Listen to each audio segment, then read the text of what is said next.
अस्सलाम वालेकुम।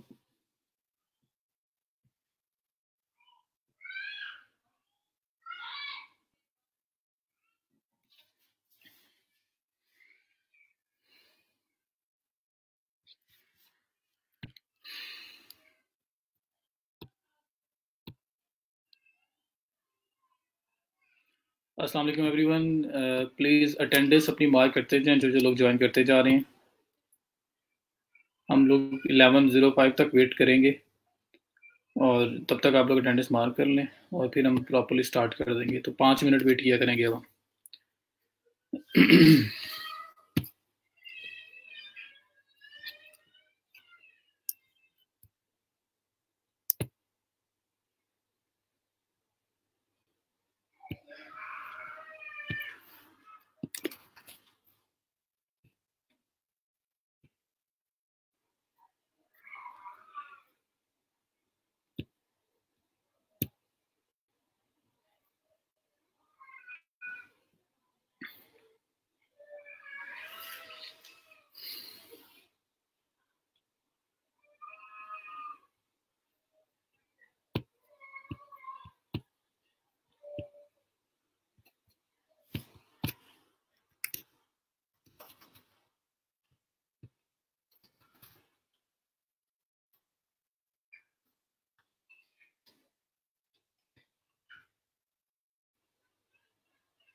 अभी फ़िलहाल वीडियो में बेशक ना आए, लेकिन जब आपको कोई क्वेश्चन होगा तब आप लोग ऐड कर लेना।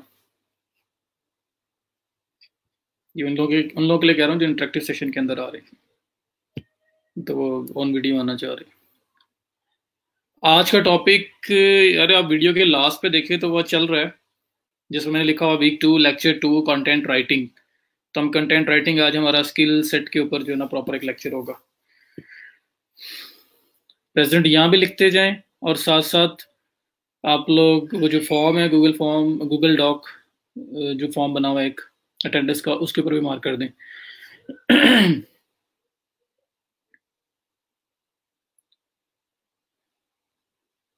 वालेकुम सलाम।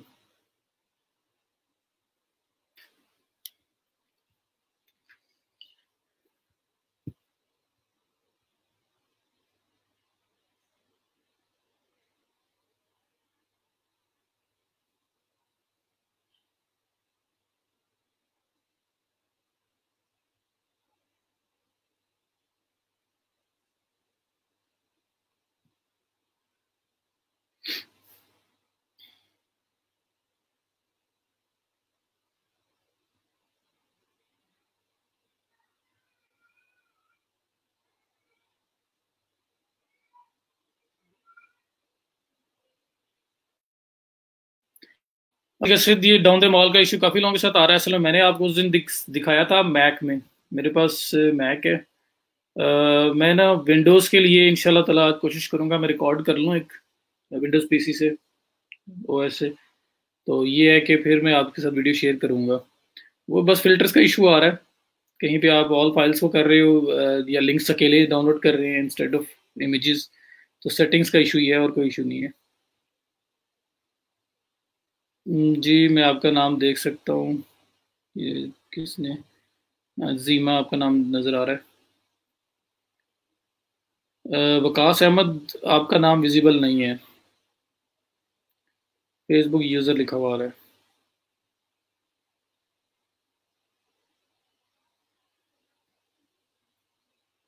जन्नत का हो गया था। चलें, that is good. Attendance mark करते जाएंगे सब साथ साथ ही। अटेंडेंस अटेंडेंस वाला कोई पर्सन ना रहे। वो गूगल डॉक्यूमेंट जो है उसके ऊपर गूगल फॉर्म के ऊपर फिल करना मस्ट है। वो फिल करें, यहाँ पे प्रेजेंट लिख दें। जल्दी जल्दी से कर लें ताकि हम प्रॉपर स्टार्ट कर लें।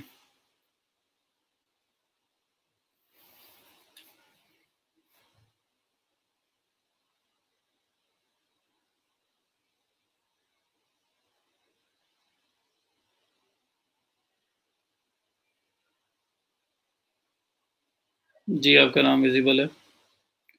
108 लाइव 111। मुझे लगता है कि रात को लेट सोते हैं और सुबह लेट उठते हैं सब लोग। हालांकि 11 बजे हमारी क्लास का टाइम ठीक ही है, टेक्निकल सुबह 9 बजे स्टार्ट होती है और वहाँ पे भी लोग आ जाते हैं। नॉन टेक वाले जो है वो बस मेरे ख्याल पूरे 11 बजे अलार्म लगाया था उन्होंने। जी वसीम अब्बास आपका नाम शो हो रहा है। राशिद आपका नाम भी शो हो रहा है। वारिस आज मैं कंटेंट राइटिंग का करवा लूँ, ताकि क्योंकि मुझे लगता है कि कंटेंट राइटिंग सारे कर सकते हैं, तो मैंने आपको सिर्फ उसके उसको जो ऑनलाइन कंटेंट जो सेल होता है उसमें एसईओ का एक एलिमेंट होता है, एक लाइक हर बंदे को वो एसईओ ऑप्टिमाइज्ड चाहिए ताकि वो गूगल पे रैंक हो सके, सर्च इंजन पे रैंक हो सके। तो उसके बारे में बताऊंगा मैं आज, ताकि वो भी क्लियर हो जाए सबको जो राइटर्स हैं, और साथ वो जो थोड़ा सा उनको चीज़ आनी चाहिए वो भी आ जाएगी। उसके बाद ये कि वो सेल करना स्टार्ट कर सकते हैं। तो आज कंटेंट राइटिंग कर लेते हैं, कल हम लोग किसी एक अकाउंट के ऊपर किसी भी एक प्लेटफॉर्म के ऊपर अकाउंट बना के वहाँ पे भी चले जाएंगे, फिर मैं आपको बताऊंगा ये वहाँ कैसे सेल होना है। तो हम साइड बाय साइड चलाएंगे इंशाल्लाह। स्किल सेट फ्रीलांसिंग, फिर स्किल सेट फ्रीलांसिंग मिक्स करके चलता रहेगा।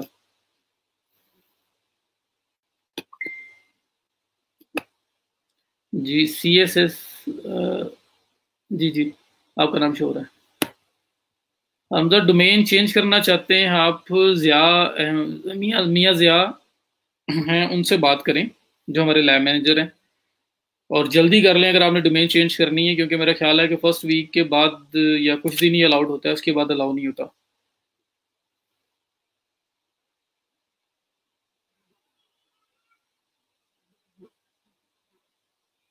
जी ऑनलाइन राइटिंग, जो भी राइटिंग आप ऑनलाइन पब्लिश करते हैं उसका एक सोल पर्पस होता है कि वो रैंक हो। आप किसी भी वेबसाइट पे कोई कंटेंट लिख के ऐड करते हैं, आपका टारगेट होता है कि मैं इसको रैंक करूं ताकि लोग आएँ और मेरी ये सर्विस, मेरी प्रोडक्ट सेल हो। अगर आप एड्स के थ्रू अर्निंग कर रहे हैं तो क्लिक्स हो, कोई ना कोई गोल आपका मेन होता है, लेकिन वो तभी फुलफिल होगा जब आप लोग आपका कंटेंट रैंक पे जाएगा उसके बाद। तो रैंक कैसे आता है, उसमें एसईओ का एलिमेंट है, वो कैसे है वो मैं आपको बताऊंगा।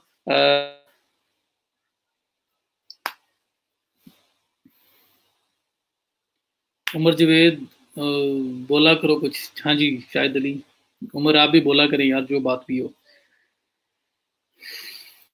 Today I lecture is about content writing. आप हमेशा मेरी वीडियो है ना, उस वीडियो के लास्ट पे ये आपके पास जो लाइन चल रही है, वीक 2 लेक्चर 2 कंटेंट राइटिंग, यहाँ पे मैं ट्राई किया करूंगा मैं डेली आपको जो टॉपिक होता है वो लिख दिया करूँ, और लिखता भी हूँ, तो उससे आपको आइडिया हो जाया करेगा कि आज क्या होने लगा है। जी नदीम असलम आपका नाम शो हो रहा है।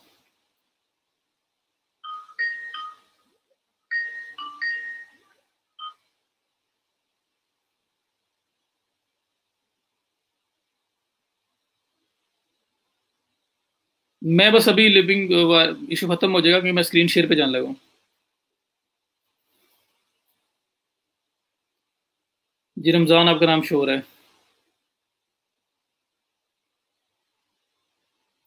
आप जो फॉर्म दिया हुआ है आपको गूगल का, उस पर मस्ट है।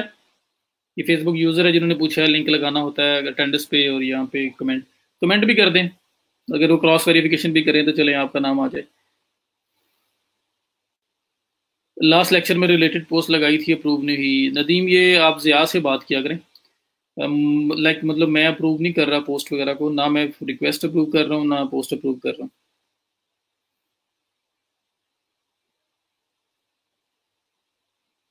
इंशाल्लाह ऐसे ऐसा क्वेश्चन आना स्टार्ट हो जाएंगे।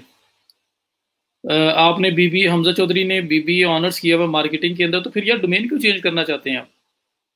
क्योंकि बाकी तो क्रिएटिव डिज़ाइन हमारी है जो जिसमें डिज़ाइनिंग करवाते हैं, और उसके बाद कोडिंग है। कोडिंग बिल्कुल नई चीज़ होगी आपके लिए, तो वो तो मैं रिकमेंड नहीं करूँगा। डिज़ाइनिंग में अगर आपको इंटरेस्ट है तो आप जा सकते हैं, लेकिन फील्ड तो आपकी जो है वो नॉन टेक वाली ही है। जी राना नंबर आपका नाम शो हो रहा है। जी शेख हसन आपका नाम, शेख हसान आपका नाम भी शो हो रहा है।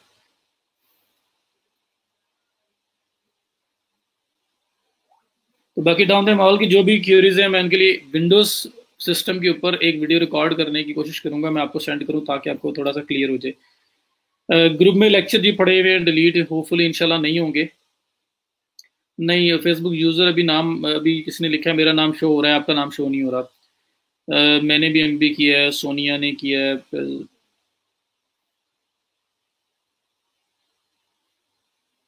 मैसेज रिक्वेस्ट CSS जी मैं देख लेता हूँ।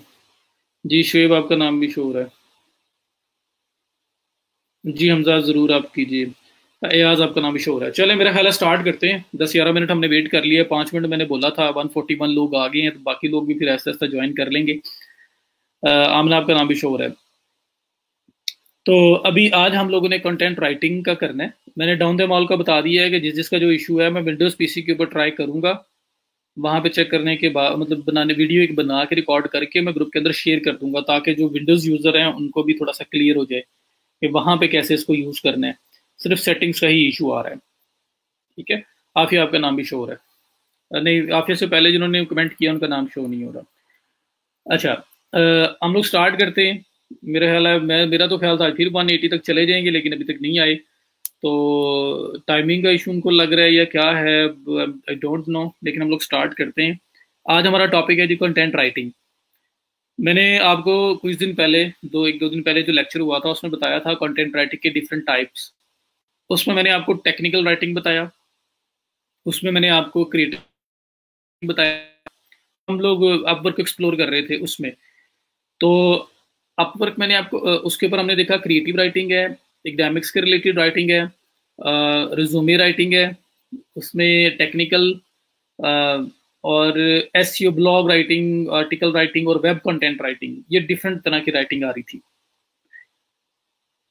तो मैं अभी थोड़ा सा कंप्लीट कर लूँ इसको, उसके बाद जो जो क्वेश्चंस आपके हैं मैं सारे लूंगा, बल्कि आपको ऑनलाइन ला के भी ले सकता हूँ। और मेरी कोशिश है कि आज हम लेक्चर को जल्दी वाइंड अप कर लें, क्योंकि राइटिंग आप लोग जानते हैं।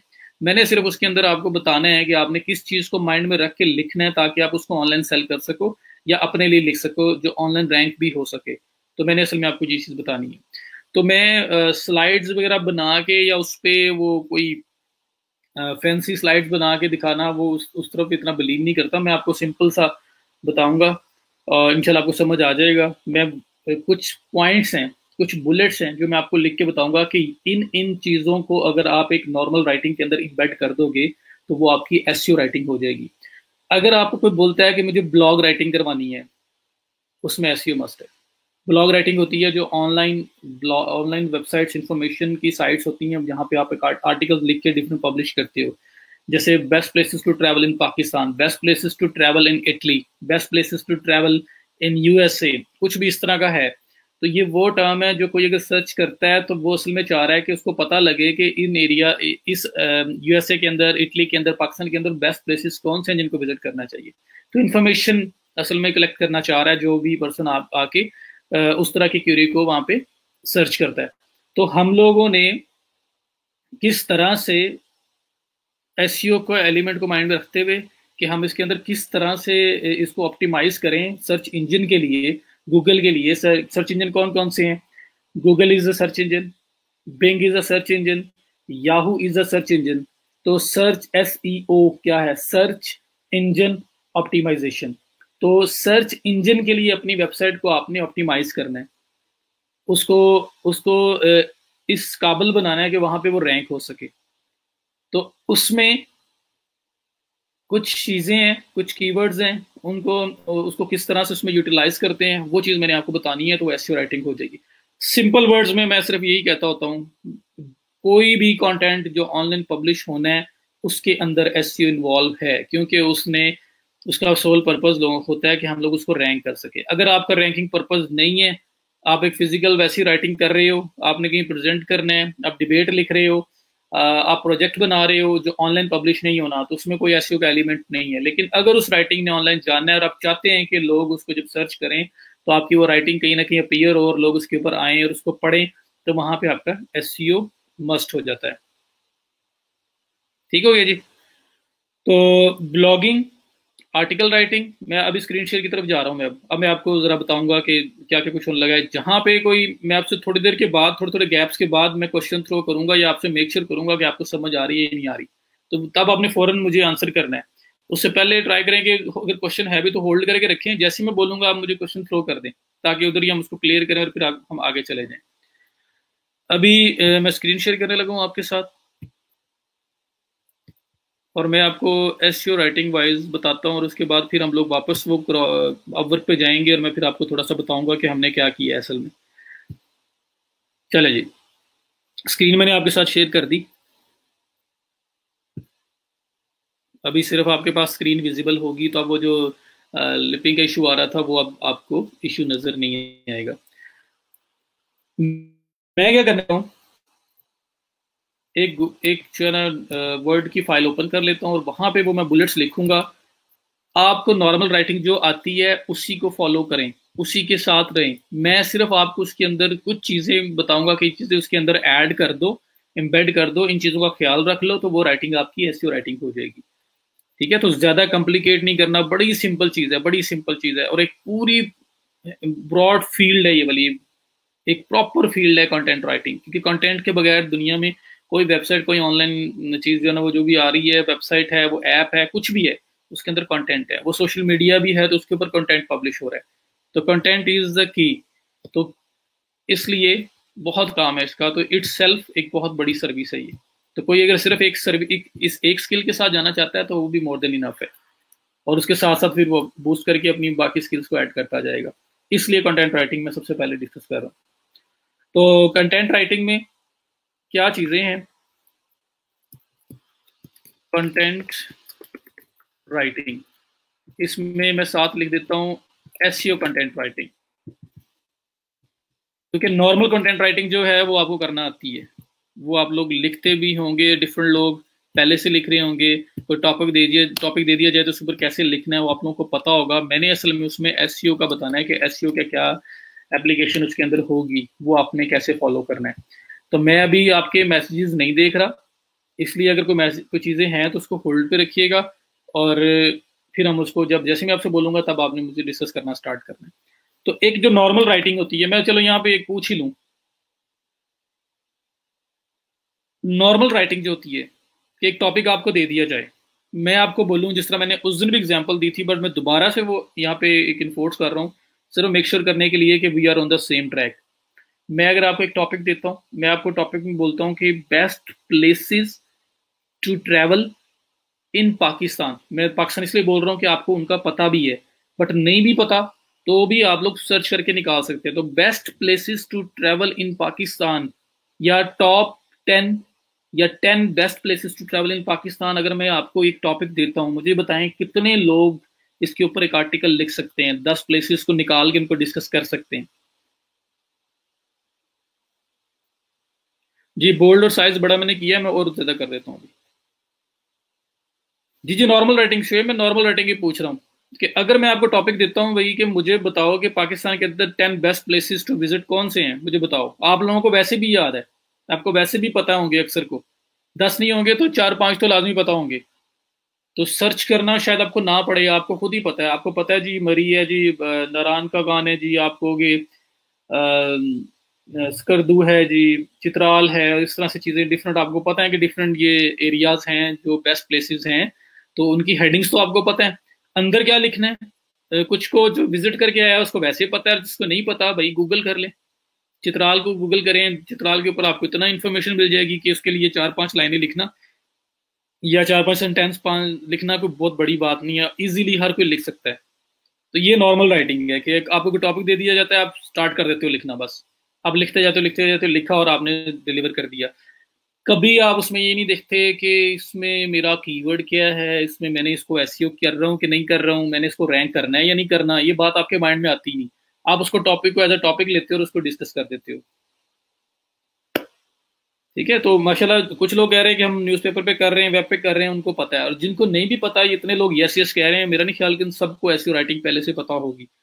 तो मैंने एक टॉपिक सिंपल दिया तो सबने क्या लिख सकते हैं।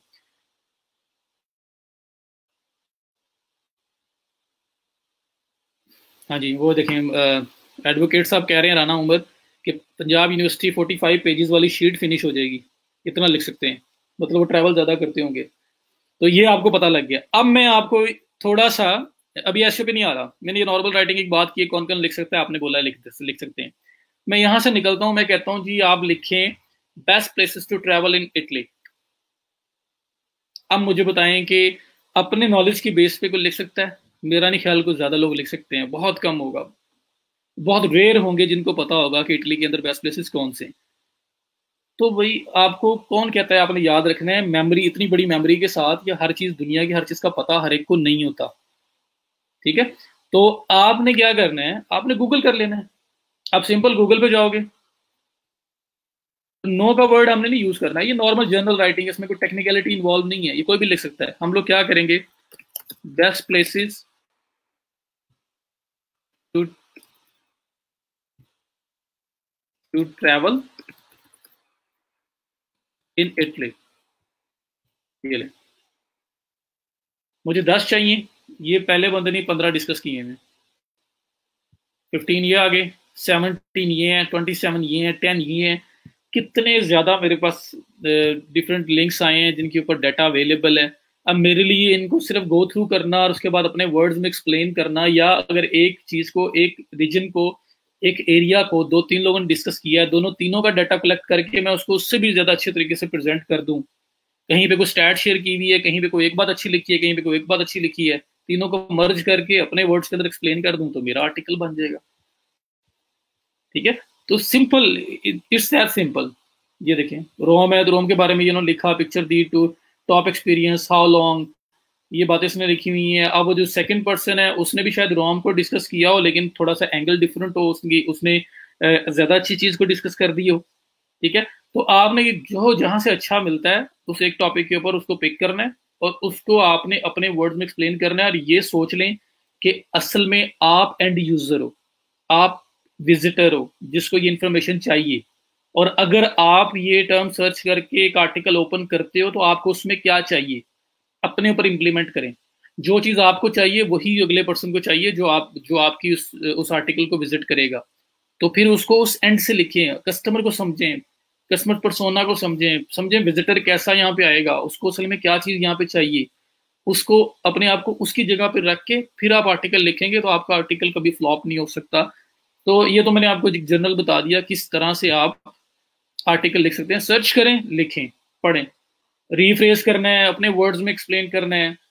नहीं, कॉपीराइट का शोब इशू नहीं होगा क्योंकि हम लोग सेम कॉपी पेस्ट नहीं कर सकते, हमने सेम एक लाइन भी कॉपी नहीं करनी। हाँ, वो कोटेशन है, तो कोट है तो वो कोटेशन को तो हम कोटेशन ही रहने देंगे, वो तो हम नहीं बदल सकते।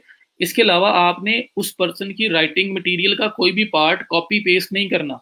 वो करोगे तो कॉपीराइट का इशू आएगा, प्रॉब्लम आ सकता है क्योंकि वो उसकी प्रॉपर्टी है।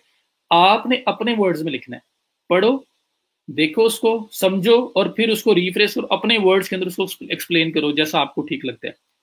ठीक है, तो ये सिंपल है। कोई भी दुनिया का टॉपिक आ जाता है, अगर वो टेक्निकल है फिर आप नहीं कर सकते, टेक्निकलिटी है फिर आई अंडरस्टैंड कि फिर आप लोग नहीं कर सकते। जैसे इंजीनियरिंग के रिलेटेड है, केमिस्ट्री के रिलेटेड है, बायोलॉजी के रिलेटेड है, मेडिकल के रिलेटेड है, वो नहीं कर सकते आप लोग। लेकिन इस तरह के जर्नल टॉपिक्स तो सर्च करके हम लोग कर सकते हैं। तो ये राइटिंग है।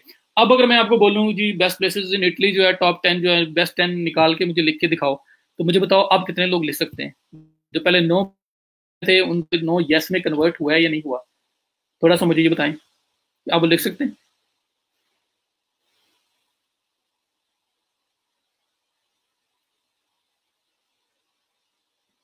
अब ये उनका नो यस में कन्वर्ट होना स्टार्ट हो गया ना। और जिनको अभी भी लगता है वो नहीं लिख सकते, तो it's just about building some confidence. इंशाल्लाह आप लिख लोगे, कोई मसला नहीं है। रहमान, मैं सॉफ्टवेयर रिकमेंड नहीं करूंगा, मैं स्पिनर्स रिकमेंड नहीं करूंगा। वो करके भी आपको दोबारा उसको री रीड करना पड़ेगा, रीराइट करना पड़ेगा, क्योंकि सेंस ब्रेक हो जाती है। तो आप लोग प्रॉपर राइटिंग, ओरिजिनल कंटेंट की तरफ ही रहो, स्पिनिंग वगैरह की तरफ आप ना जाओ। ठीक है जी, तो अभी काफी लोगों ने, एक ने नो बोला है बस, अब पता नहीं वो नो किस चीज के लिए बोला है, आर्टिकल के लिए बोला है, किसी और चीज के लिए बोला है। और अगर आर्टिकल के लिए है तो फिर मुझे जैसे ही मैं क्वेश्चंस करूंगा और वीडियो पे लूंगा आप लोगों को, तो प्लीज मुझे आके बताइएगा, मैं थोड़ा और एक्सप्लेन करने की ट्राई करूंगा। Google is the best teacher, Google is the best teacher in the world. कुछ भी आपको चाहिए वहां से करें, अगर उसको बना लेंगे तो आप लोग कभी फ्लॉप नहीं होते। Self learning is the key to success, ये मेरी थ्योरी है कि जो बंदा सेल्फ लर्निंग कर सकता है वो कुछ भी कर सकता है, क्योंकि वो डिपेंडेंट नहीं रहता किसी के ऊपर। जी, सॉफ्टवेयर आर नॉट रिलायबल। अच्छा, ये वीडियो के अंदर कुछ लोग रो रहे हैं, ये रोना मेरे पे तो नहीं आ रहा, मतलब लेक्चर के ऊपर, या वैसे कोई इंटरनेट का इशू आपका आ रहा है? अगर कोई किसी किस्म का इशू हो तो प्लीज़ मेरे साथ शेयर किया करें। इवन कि अगर वो मेरे बारे में भी होगा, उसमें कोई ऐसा कमेंट होगा जो शायद आप मुझे ना कहना चाहें, तो मैं उस पर भी ऑफेंड नहीं होगा। मुझे आप फीडबैक देंगे तो मैं उस चीज़ को इम्प्रूव करूंगा। ठीक है, तो कोई अगर सजेशन हो, कोई प्रॉब्लम आ रही हो, कोई इशू आ रहा हो, यहाँ पे डिस्कस किया करें, यहाँ ना डिस्कस हो, पर्सनल डिस्कस कर लिया करें, मुझे इनबॉक्स कर दिया करें, मैसेज लीव कर दिया करें। आपको मेरी तरफ से कभी ऐसा वैसा वैसा आंसर नहीं मिलेगा। ठीक है, तो मैं आपको फुल सपोर्ट दूंगा। मुझे जैसा आपको इजी लगता है, मुझे बड़ा भाई समझ लें, किसी से जो भी जैसे भी आपने समझना है, सिर्फ इजी हो जाए, किसी किस्म की टेंशन नहीं लेनी है, और जो क्वेश्चन हो जहाँ पे हो मुझसे पूछा करें। जब तक आप पूछेंगे नहीं, जब तक मुझे बताएंगे नहीं, मुझे किसी का इशू का पता नहीं चलेगा। आप बैठे रहें बैठे रहें बैठे रहें, और उसके बाद ऐसा हो कि आप जो है वो एट द एंड मुझे पता लगे जी वो बंदा 3 दिन 4 दिन बैठा रहा, उसके बाद वो गायब हो गया है, वो बाहर ही था, क्यों जी, समझ नहीं आ रही थी, कोई और इशू आ रहा था। तो बजाय मुझसे डिस्कस करने के चुप करके साइड पे हो जाना is not the best solution. Discuss किया करें मेरे साथ। अवैस मुगल कह रहे हैं कि इंटरनेट इशू आ रहा है, आपकी स्पीड तेज है लेक्चर डिलीवर की। अवैस अगर तेज है तो असल में मैं तो रियलिस्टिकली कोशिश कर रहा हूँ कि मैं स्लो जाऊं। फिर भी अगर आपको तेज लगता है तो मैं और स्लो होने की कोशिश करूंगा, लेकिन शायद फिर बाकी लोगों के लिए बहुत ज्यादा स्लो हो जाऊं। और अगर कोई ऐसा वैसा इशू आता है, स्पीड तेज लगती है, कुछ लगता है, तो मुझसे क्वेश्चन थ्रो कर लिया करें जहाँ पे वो चीज़ मिस हो जाए आपकी, क्योंकि क्लास में तो सबको लेके चलना है ना। तो क्वेश्चन थ्रो कर लिया करें, पोस्ट करें, मुझे कमेंट, मुझे मैसेज कर दें, मैं आपको उसका रिस्पॉन्स करूंगा। वीडियो को दोबारा देख लें, वीडियो अवेलेबल है, इंशाल्लाह चीज़ें क्लियर हो जाएंगी। ठीक है जी।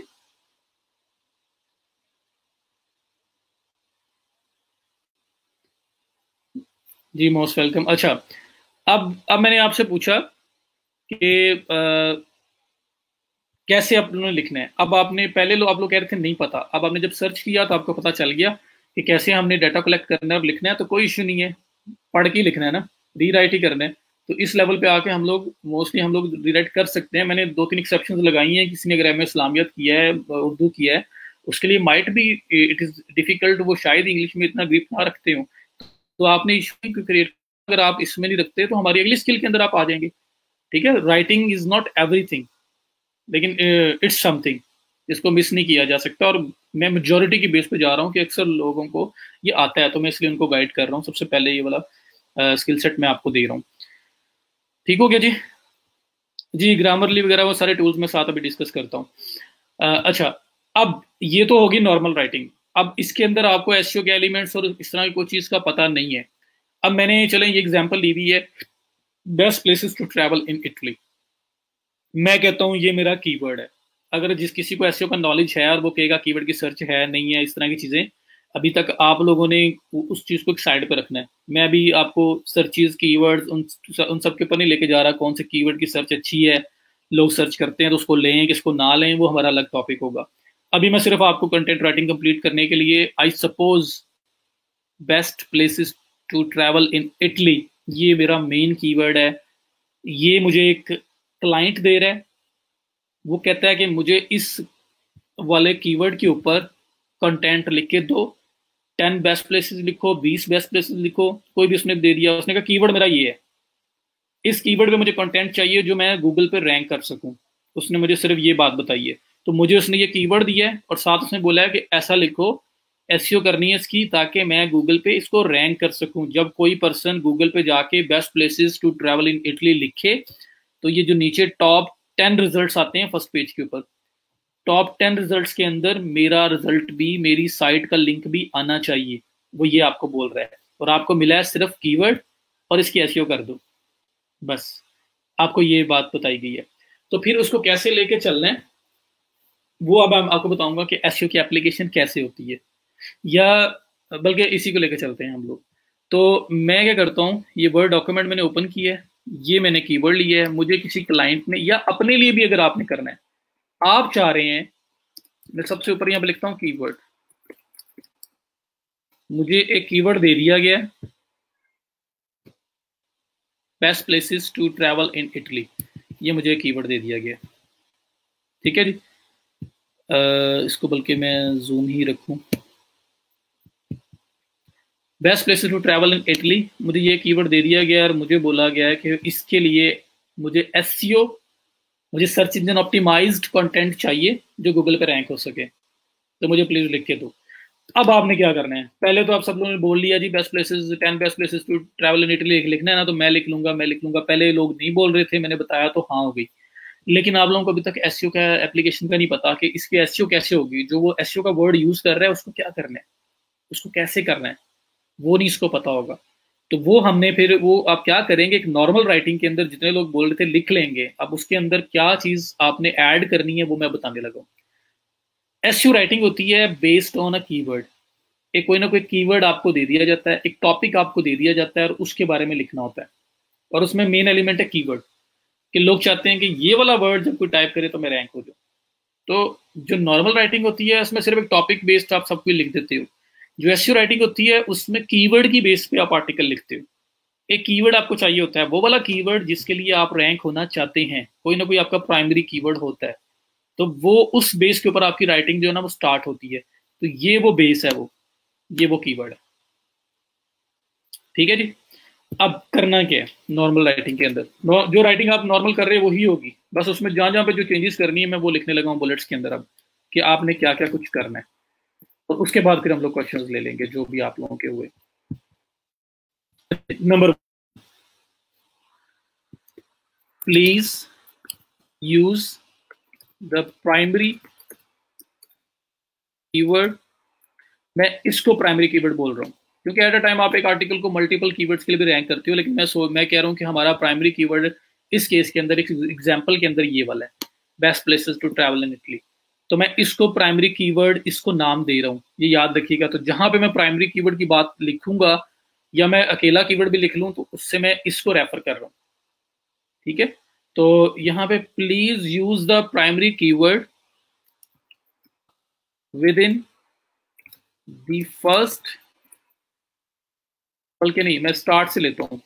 पहले हम टाइटल की बात करते हैं। एक आर्टिकल स्टार्ट होता है टाइटल के साथ, सबसे पहले उसका टाइटल है, उसके बाद उसकी इंट्रोडक्शन है, फिर उसके डिफरेंट हेडिंग्स होंगी, सब कुछ होगा। तो हम लोग टॉप पे स्टार्ट से जाते हैं। इसको मैं डाउन कर देता हूँ, मैं पहला स्टेप बनाता हूँ, please use the primary keyword with in the title of the article. ठीक हो गया जी। सबसे पहला पार्ट ये, मैं ज़रा देख लूँ कि आप लोगों को ये जूम इनफ है, ये ना हो कि आप लोगों के मैसेज आ रहे हैं और मैं अपना बस काम करता जा रहा हूँ। जी मैं फाइल अपलोड भी कर दूंगा। ठीक है, सब ठीक चल रहा है मेरा ख्याल। तो ये आपके पास प्लीज, क्योंकि आर्टिकल स्टार्ट होता है, कोई भी कंटेंट स्टार्ट होता है, सबसे पहले उसका टाइटल होता है। तो आपने उस टाइटल के अंदर ये कीवर्ड यूज करना है। ठीक है, अब वो क्या करना है आपने, please use the primary keyword with in the title of the article. तो मीन्स आपको टाइटल बनाओगे। एग्जाम्पल देता हूँ कि हमें इसी को हम लोग कह लेते हैं कि थोड़ा सा नीचे आके मैं डिस्कस कर लेता हूँ कि अगर मैं इसको टाइटल बनाता हूँ तो डिफरेंट एंगल से टाइटल बन सकता है। मैं यहाँ पे कह सकता हूँ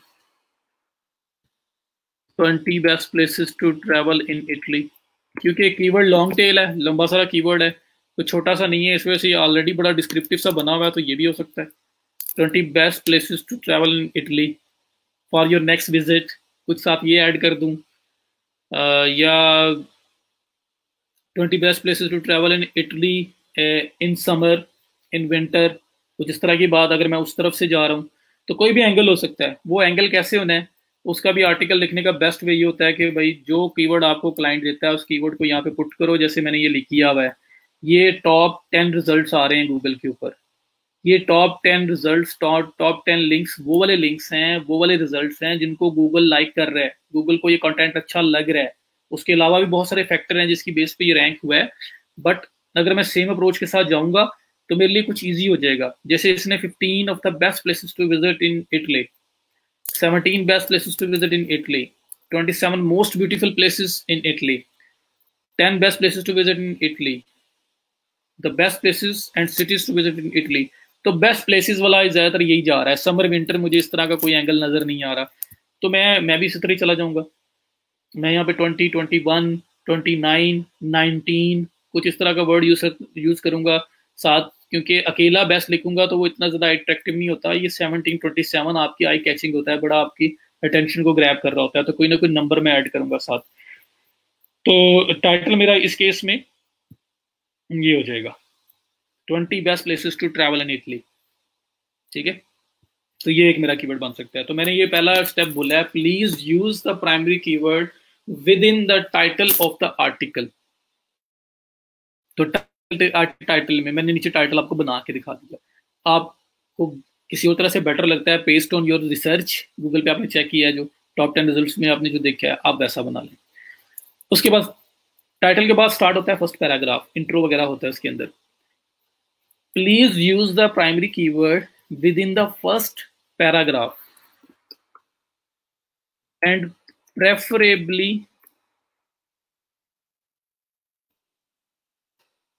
within the first sentence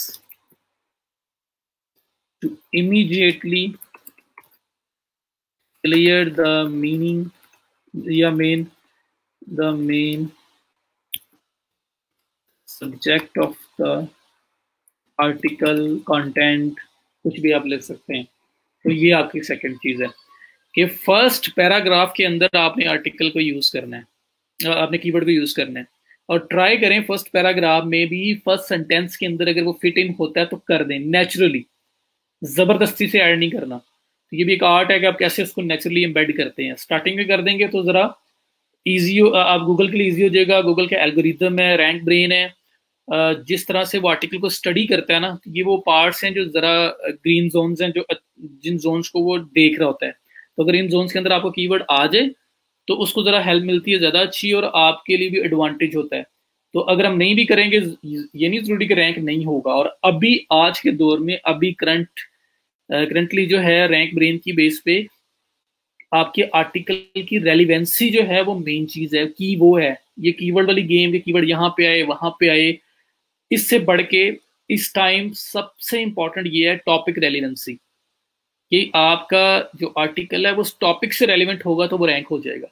even though कि आपने एग्जैक्ट कीवर्ड ज्यादा यूज ना किया हो, लेकिन हम लोग मैक्सिमम एडवांटेज चाहते हैं, इसलिए हम एग्जैक्ट भी यूज करेंगे और रिलेटेड भी यूज करेंगे, ब्रॉडर भी यूज करेंगे। तो डिफरेंट तरह के हम लोग यूज करके कॉम्बिनेशन ऐसा बनाएंगे कि हमारा article on the whole perfectly relevant हो जाए उस टॉपिक के, जो टॉपिक है best places to visit in Italy. Italy में बेस्ट प्लेसेस के रिलेटेड है, तो कोई अगर सर्च करेगा Italy's best places to travel तो भी हम लोग रैंक पे आ जाएंगे। टॉपिक रेलिवेंसी हमारी उसके साथ है, बट कोई ना कोई एक प्राइमरी कीवर्ड लेके हमें चलना होता है जिसकी बेस पे हम रेलिवेंसी अचीव करें। तो वो कीवर्ड हमने ये लिया।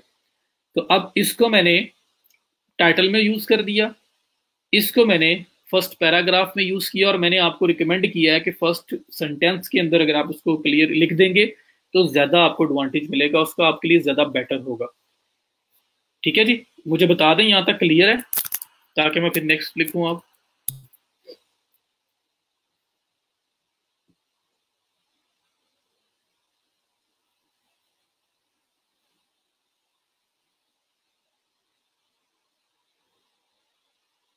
जी बता दें मुझे क्लियर है यहाँ तक, बस मुझे थोड़े से कमेंट मिले ताकि मुझे पता चलता रहे कि आप लोग मेरे साथ हैं।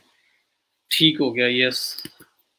तो सबसे पहले आर्टिकल के टाइटल में, उसके बाद आर्टिकल के फर्स्ट पैराग्राफ जो स्टार्ट होगा, इंट्रोडक्शन स्टार्ट होगा, उसमें preferably with in the first sentence वो आपने यूज करना है। उसके बाद क्या होता है जी, उसके बाद क्या होता है कि आप आर्टिकल के अंदर हेडिंग स्टार्ट हो जाती है। पेपर भी आप लिखते रहे, क्वेश्चन आंसर भी लिखते रहे, आप जो पेपर्स वगैरह देते रहे, आपको पता ही है कि एक आर्टिकल के अंदर हेडिंग्स होती हैं, टाइटल होता है, फिर सब हेडिंग्स होती हैं, फिर उनकी भी सब हेडिंग्स चलती हैं, तो काफ़ी कुछ उसके अंदर होता है और साथ कंटेंट चल रहा होता है। तो यहाँ पे अब थोड़ा सा अपने स्ट्रक्चर समझना है। मैं यहाँ पे लाइन लिख देता हूँ एक, और फिर मैं उसको समझाता हूँ आपको कि मैं क्या कह रहा हूँ। Use your primary keyword within the headers of the article। और हेडर्स क्या हैं,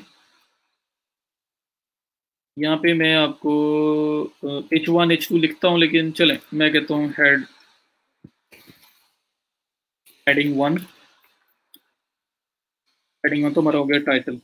इसको पहले थोड़ा सा एक्सप्लेन कर लेते हैं, फिर उसके बाद हम बात करते हैं। एक आर्टिकल है, मैं जिस तरह ये मैंने टाइटल लिया है, ये मेरा टाइटल था। टाइटल के बाद क्या हुआ जी, फर्स्ट पैराग्राफ स्टार्ट हुआ। फर्स्ट पैराग्राफ स्टार्टेड, मैं इस समय ये कंटेंट लिख रहा हूँ, और उसके बाद सो ऑन, ये पैराग्राफ आपका एक लाइन में भी चल रहा है, उसके बाद सेकंड लाइन के अंदर भी आ रहा है, दो लाइनों का, तीन लाइनों का, चार लाइनों का, जो भी है, मैं आपको एक उसका एक बता रहा हूँ कि इस तरह से कुछ वो अपीयर हो रहा होगा। ये आपका फर्स्ट पैराग्राफ खत्म हुआ, शायद सेकंड पैराग्राफ भी हो, बहरहाल मैंने सपोज किया एक पैराग्राफ था। उसके बाद आपकी हेडिंग स्टार्ट हो रही है। हेडिंग में क्या हो रहा है जी, आपने सेकंड हेडिंग बनाई है, here is the list of 20 best places to travel in April। ये सेकंड हेडिंग स्टार्ट हुई है।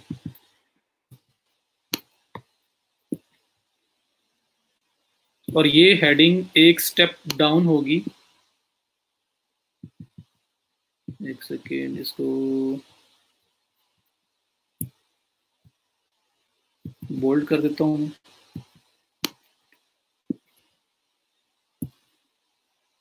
और ये आ गया, ये आपका टाइटल था।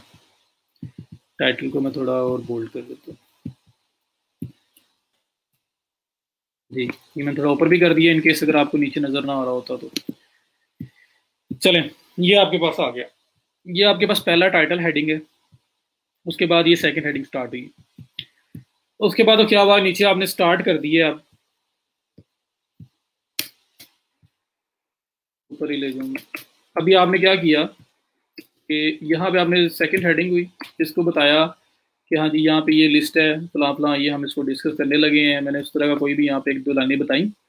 और उसके बाद क्या हुआ कि मैं यहाँ पे आया और मैंने एक और हेडिंग स्टार्ट की। अब 20 बेस्ट प्लेसेस है ना, तो अब मैंने उसको डिस्कस करना है। फॉर एग्जाम्पल रोम,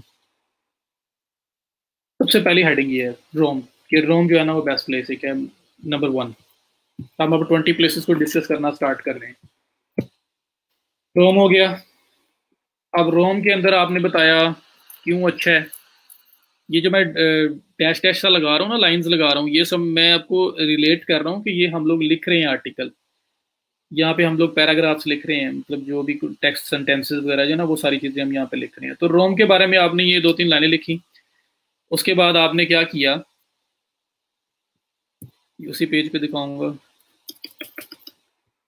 आपने क्या किया कि इसके अंदर आपने बताया, जैसे वो आर्टिकल एक लिखा हुआ था कि थिंग्स टू डू, वहाँ पे क्या काम करने चाहिए, या what to bring with you, या कुछ इस तरह की बातें।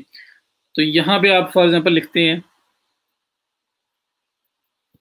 थिंग्स टू डू, ये आपने हेडिंग बनाई है रोम के नीचे, ये बताया उसके बारे में। और यहाँ आपने बताया कि उधर क्या चीज़ें करनी चाहिए, कुछ भी ऐसा एक टॉपिक है, एग्जाम्पल को समझ आपने। और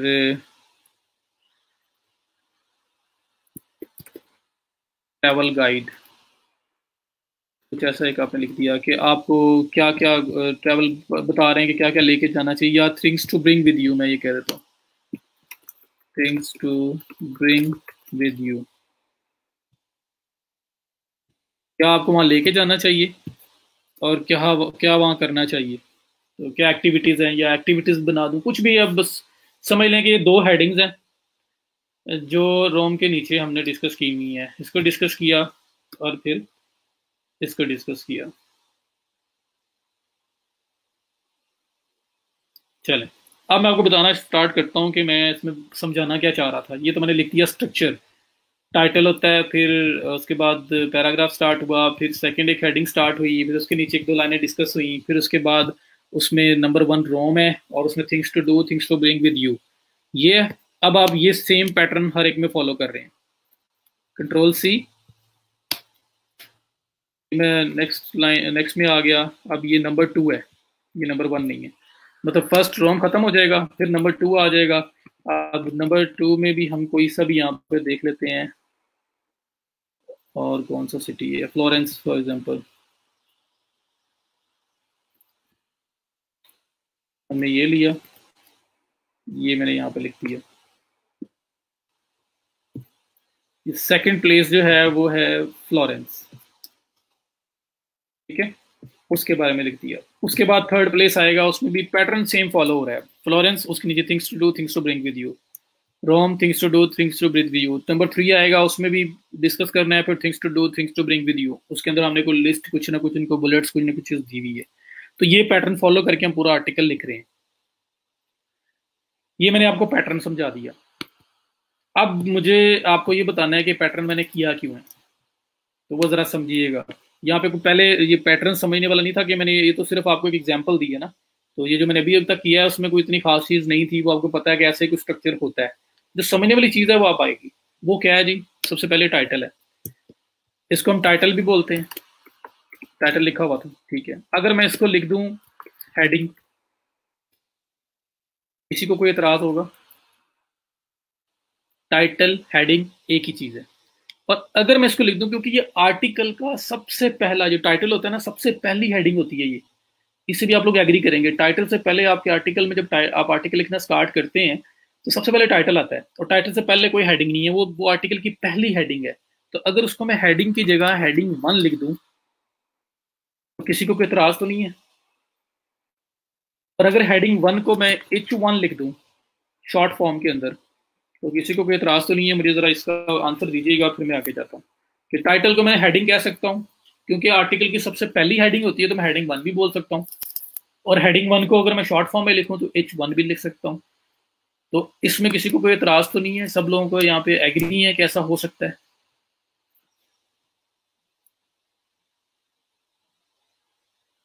जी जी, पिक्स इज अ मस्ट, लाजमी ऐड करनी है एंगेजिंग बनाने के लिए आर्टिकल को। नहीं नहीं, same Ismaila, same pattern follow नहीं करना, मैं आपको एग्जांपल दे रहा हूँ सिर्फ।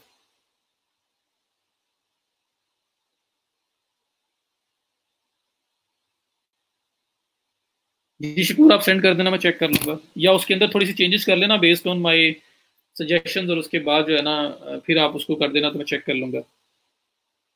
एक ने लिखा है नहीं लिखना चाहिए, चौधरी, आसमा चौधरी, हाँ जी, उन्होंने लिखा है नहीं लिखना चाहिए।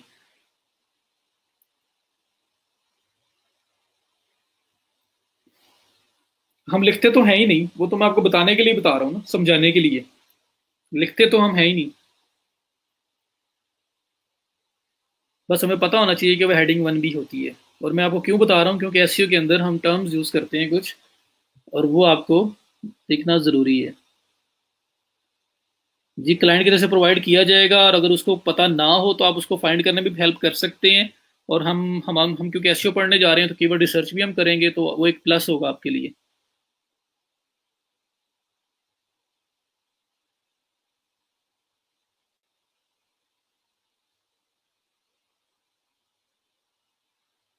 नहीं लिखना, नहीं लिखना, वापस आ रहा हूँ मैं आपको समझा रहा हूँ, असल में हमने सिर्फ यही लिखना है। मैं इसे, ये देखिए कंट्रोल एक्स, मैं इसको खत्म कर देता हूँ। असल में यही टाइटल होता है। मैं सिर्फ आपको समझा रहा हूँ कि इसके नाम क्या होते हैं। हम इसको हेडिंग भी बोलते हैं, हम इसको टाइटल भी बोलते हैं, हम इसको, क्योंकि आर्टिकल की पहली हेडिंग है तो हम हेडिंग 1 भी बोल सकते हैं इसको। तो अगर कोई बोले कि हेडिंग 1 आपके आर्टिकल की कौन सी है, तो हम यही कहेंगे ना, ये टाइटल है हमारा। और अगर हमें कोई आके पूछता है कि H1 कौन सा है आपकी साइट, आपके आर्टिकल का, तो अब आपको नहीं पता H1 क्या होता है, तो H1 हेडिंग 1 है। हेडिंग 1 को वो शॉर्ट फॉर्म H1 बोल रहे हैं। अब वो H1 क्यों बोल रहा है? क्योंकि एसईओ के अंदर हम हेडिंग 1 को H1 बोलते हैं। टाइटल को, टाइटल हेडिंग 1 होती है तो हम उसको H1 बोलते हैं। इस वजह से मैं आपको समझाने की कोशिश कर रहा हूँ कि H1 बोल सकते हैं ना। और उसमें कोई इतनी बात नहीं है। अगर कोई हमें बोलता है कि आर्टिकल का H1 क्या है आपके आर्टिकल का, तो हम लोग सीधे स्ट्रेट अवे देखेंगे, पहली हेडिंग है, पहली हेडिंग कौन सी है? टाइटल, तो टाइटल इज H1। अब बताएं, समझ आई? बात बताऊंगा मैं, आर्ट कीवर्ड्स की इंशाल्लाह जाके करेंगे हम लोग। कंटेंट को फिनिश कर लें, उसके बाद इंशाल्लाह उस पर जाएंगे। तो अभी आप वर्डिंग की लेंथ भी बताऊंगा, सब बताऊंगा, बस मेरे साथ रहें। सिर्फ मुझे अभी ये यहाँ तक समझ आया है, मुझे बस ये कंफर्म करना है, फिर मैं नेक्स्ट नेक्स्ट पे जाऊंगा। नहीं, एसईओ में कोई पेमेंट नहीं लेता गूगल, एड्स में लेता है। तो हमें कोई अगर आके पूछता है कि आपके आर्टिकल का H1 क्या है, काफी लोग यस कह रहे हैं, मोहम्मद जुबैर, मुझे अगर मिस हो गया तो दोबारा पूछ लीजिएगा। मेरे ख्याल में काफ़ी लंबा क्वेश्चन था, आपका ही था, मैंने इसका आंसर करने की ट्राई की है जितना मुझे विजिबल हुआ है। बाकी हम जो रह गया है वो दोबारा कर लेंगे। चलें, क्लियर हो गया। तो ये जो है ना, असल में हेडिंग हम साथ इसके नहीं लिखते, ये चीज़ें इसके साथ नहीं होती। लेकिन अगर कोई मुझे आके बोलता है ना H1 क्या है, क्योंकि एसईओ की लैंग्वेज में टाइटल, हेडिंग वन ये इतना ज़्यादा यूज नहीं होगा। हाँ, हेडिंग वन अगर कोई बोलता है, या अब सबसे ज़्यादा देखोगे H1 लोग पूछेंगे आपसे, या आपसे आपको नजर आएगा लिखा हुआ डिफरेंट जगहों पे H1 के अंदर कीवर्ड यूज करें। H1 क्या चीज़ है? H1 हेडिंग वन है, आर्टिकल की सबसे पहली हेडिंग H1 है। तो इसलिए मैंने समझाने के लिए आपको बताया है कि टाइटल, हेडिंग H1 और हेडिंग वन एक ही बात है। तो एसईओ के लैंग्वेज में ये हमारा H1 है, ठीक है। उसके बाद पैराग्राफ स्टार्ट हुआ। पैराग्राफ के अंदर मैंने बोला फर्स्ट सेंटेंस के अंदर आप अपने कीवर्ड को एम्बेड करो नेचुरल वे के साथ, ऐसा सेंटेंस बनाओ वो, ठीक है जी। उसके बाद ही सेकंड हेडिंग आ रही है एक। अब मैं अगर आपसे पूछूं कि इस हेडिंग का क्या नाम होता है, तो कुछ लोग बोलेंगे सब हेडिंग, ठीक है। कुछ साथ में इसको ये भी बोल सकता हूँ सेकंड हेडिंग, और मैं इसको ये भी बोल सकता हूँ कि H2 है ये। क्यों बोला मैंने सेकंड हेडिंग? क्योंकि पहली हेडिंग, सबसे पहली हेडिंग H1 ये है। अगर टाइटल है तो मैं इसको फिर सेकंड हेडिंग को H2 क्यों नहीं बोल सकता? क्योंकि H2 जो है ये H1 की सब हेडिंग है, पहले इसकी सब हेडिंग है ये। तो इसलिए मैंने सब हेडिंग भी लिख दिया। मैं इसको सेकंड हेडिंग भी बोल सकता हूँ कि आर्टिकल की लेवल 2 के ऊपर फॉल करती है, दूसरी हेडिंग है ये। मैं इसको H2 भी बोल सकता हूँ, क्योंकि एसईओ के अंदर हम सेकंड हेडिंग को H2 बोलते हैं, ठीक है। तो इस चीज को बस समझते जाना है आपने, सेकंड हेडिंग। और मैं इसको एक और नाम भी दे सकता हूँ, सब हेडिंग ऑफ H1। बताएं मुझे, कोई एतराज, किसी को कोई कंफ्यूजन हो सकता है ना? इसको हम सब हेडिंग भी बोलते हैं। सब हेडिंग तो आप नॉर्मल सुनते हैं, आप बल्कि यही नाम इसका रखते होते हैं। सेकंड हेडिंग भी हम बोल सकते हैं, क्योंकि फर्स्ट हेडिंग के बाद सेकंड हेडिंग ये वाली आ रही है। सब हेडिंग ऑफ H1 भी बोल सकते हैं कि ये मेन हेडिंग है और इसकी सब हेडिंग है ये, इसके सेम लेवल के ऊपर ये फॉल नहीं करती, इससे H1 से वन लेवल डाउन है। तो सब हेडिंग ऑफ H1 है ये, और इसलिए हम इसको H2 भी बोल सकते हैं कि ये सेकंड लेवल पे फॉल करती है, ये सेम लेवल पे नहीं है, हेडर वन के सेम लेवल पे नहीं है, टाइटल के सेम लेवल पे नहीं है। समझ आई इस चीज की? दोबारा मुझे कमेंट चाहिए आपका, क्योंकि ये पार्ट समझने वाला है। सब माइनर हेडिंग कुछ भी बोल दें,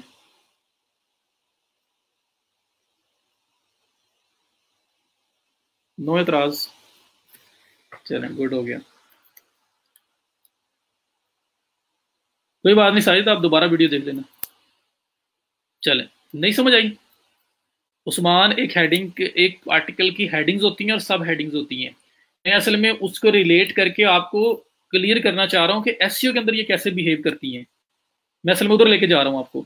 तो पहली हेडिंग आर्टिकल की जो होती है वो हेडिंग वन होती है, एसईओ में उसको H1 बोलते हैं, हेडिंग वन, पहली हेडिंग। और जो मेन हेडिंग की सब हेडिंग है, ये हेडिंग इसके बाद स्टार्ट हो रही है, इसको मैं कहूंगा लेवल 1 हेडिंग, H1 हेडिंग। जब ये मेन हेडिंग H1 है तो इसके नीचे जो हेडिंग आ रही है वो H2 होगी ना, क्योंकि ये इसकी सब हेडिंग है। तो इसको एसईओ में हम H2 बोलते हैं। सब हेडिंग ऑफ H1 है, या इसको मैं कह सकता हूँ सेकंड हेडिंग मैंने बोला है, तो सेकंड हेडिंग को मैं H2 भी बोल सकता था वहां पे भी। लेकिन मैं एंड पे आगे बता रहा हूँ, मैं आपको सिर्फ समझाने की कोशिश कर रहा हूँ। मैं इसको, इसकी जो कंसेप्ट है ना वो एसईओ वाइज आपके क्लियर करवा रहा हूँ।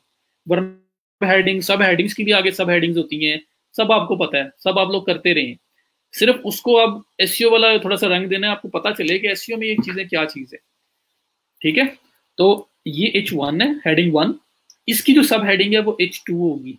तो असल में ये जो सब कुछ मैंने लिखा है वो यहां तक आने के लिए लिखा है कि H2 का समझ आए। H2 अगर मैं सीधा बता दूं H2 क्या है तो आपको शायद थोड़ा सा डिफिकल्ट होता, लेकिन मैंने उसको थोड़ा समझाने के लिए आपको ये पैटर्न अडॉप्ट किया है जी। इजी रहे, वही ना, टेक इट इजी, जरा इजी रह के सोचें। ओवर थिंक करेंगे तो टफ लगेगा।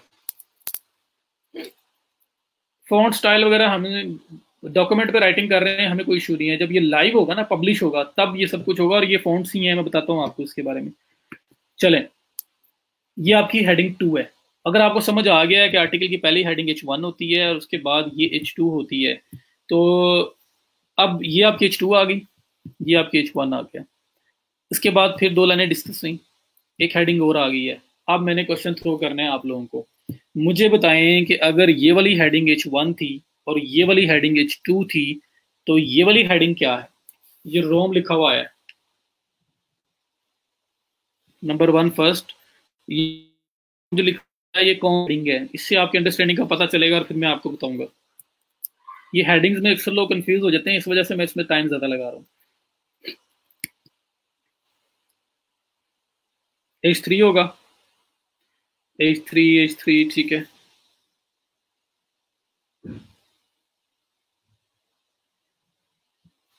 H21 H3 ये हेडिंग नहीं है? नहीं, हेडिंग है, ये मैं आपको बता देता हूँ। हेडिंग कौन सी है ये आपने बताना है मुझे। सब हेडिंग ऑफ H2 किसी ने बोला है, किसी ने हेडिंग 3 बोला है, किसी ने हेडिंग 2 के साथ 1 बोला है, किसी ने हेडिंग 2.1 बोला है, किसी ने ब्रैकेट में 1 बोला है। वो लोग जो स्टडी में हम करते हैं वो अडॉप्ट कर रहे हैं। H1 कैसे हो गया? H1 वाला समझ नहीं आई मुझे। H1 सिर्फ एक ही होती है, वो आर्टिकल का टाइटल होता है, और आर्टिकल के टाइटल कितने होते हैं? वो एक ही हो सकता है, एक से ज्यादा हो नहीं सकता। ठीक है, तो आर्टिकल का टाइटल सिर्फ H1 होता है। H1 एक अकेला ही है, H1 के साथ सेकंड H1 नहीं होता। साले पाशा ने फिर H1 बोल दिया। जिन्होंने लिखा है हेडिंग 2.1 वो भी ठीक है। जिन्होंने लिखा है हेडिंग 2 के साथ ब्रैकेट में 1, ये 2.1 2.2 2.3 जिस तरह हम करते थे, ठीक है, वो भी ठीक है। किसी ने लिखा है यहाँ पे सब हेडिंग ऑफ H2, वो भी ठीक है। शाहीन अख्तर 1.1 नहीं हो सकता। 1.1 असल में पता क्या था, जो हेडिंग 2 है, कि हेडिंग 1 से नीचे जो आ रही है ना, आप उस पॉइंट 1 के साथ आइडेंटिफाई कर रहे हैं, वो पेपर में वो पैटर्न उसमें फॉलो होता था, फिजिकल राइटिंग के अंदर फॉलो होता है। ऑनलाइन राइटिंग के अंदर हम हेडिंग को यूनिक आइडेंटिटी देते हैं। तो H1 जो है वो एक है, H1 के साथ कोई वन नहीं है, बट 1 होगा वो हेडिंग 2 है।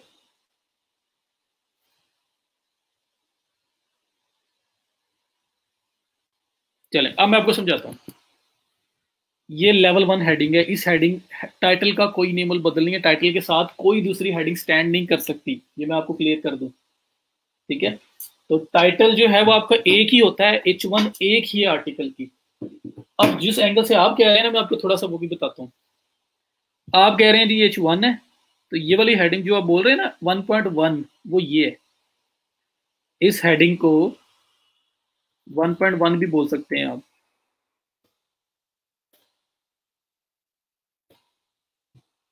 ठीक है, ये H1.1 भी हो सकती है कि हेडिंग 1.1 हेडिंग 1 उसके बाद 1.1 हो गया। लेकिन एसईओ में हम हेडिंग 1.1 ये वाला पैटर्न यूज नहीं करते, ऑनलाइन राइटिंग के अंदर ये यूज नहीं करते। ये हेडिंग 1 है भाई, पहली हेडिंग आर्टिकल की, एक सबसे टॉप लेवल की हेडिंग। इसकी जो नीचे सब हेडिंग होगी वो H2 होगी, सीधी सीधी बात है, वो 1.1 नहीं होगा, इसलिए हमने इसको H2 बोला है। अब इसके नीचे जो हेडिंग होगी, अगर ये वाली हेडिंग हेडिंग 2 है, तो ये हेडिंग इसकी सब हेडिंग है ना। ये रोम जो है वो टाइटल की सब हेडिंग नहीं है, टाइटल की सब हेडिंग ये है और इसकी सब हेडिंग रोम है। तो असल में ये 2.1 है। 2.1 जो बोल रहे थे, 2 के साथ 1 बोल रहे थे, सब हेडिंग ऑफ H2 बोल रहे थे, ये सारी बातें ये वो है। तो सब हेडिंग H2 में जब कह रहा हूँ 1.1 का कोई या 2.1 का कोई कंसेप्ट नहीं है, तो जब ये H2 की सब हेडिंग है तो ये H3 होगी, कि उससे एक लेवल डाउन है। ये H2 के इक्वल हेडिंग नहीं है। अगर इसके इक्वल कोई हेडिंग होती तो हम उसको H2 ही बोलते। ये हेडिंग इसको फॉलो कर रही है, इसके अंडर फॉल कर रही है।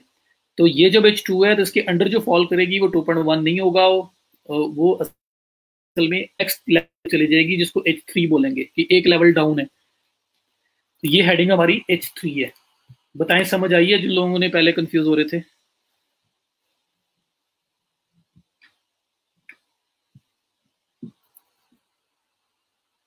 5-7 कमेंट करें ताकि मुझे पता चले।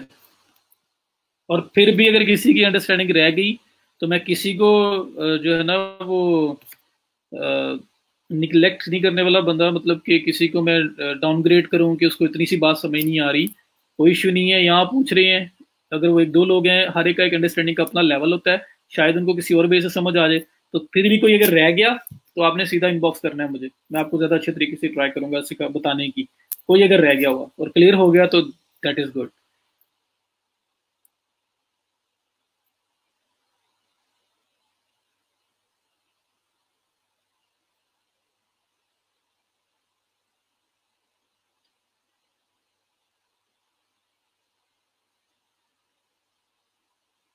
फायदा सिंपल लें इसको।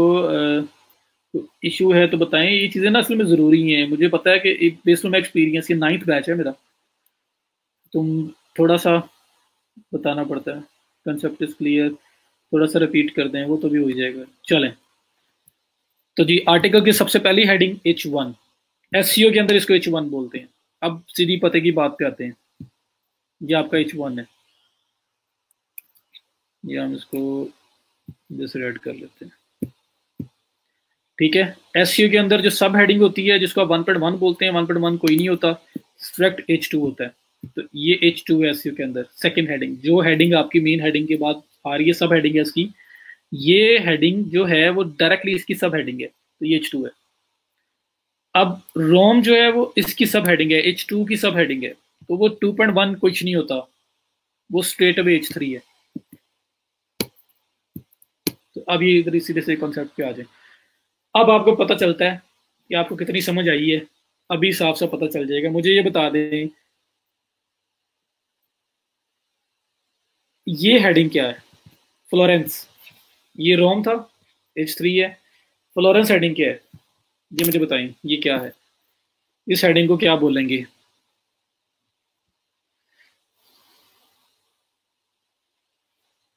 ये H2 H3 है, क्या है ये? H4। सोच समझ के बताना मुझे।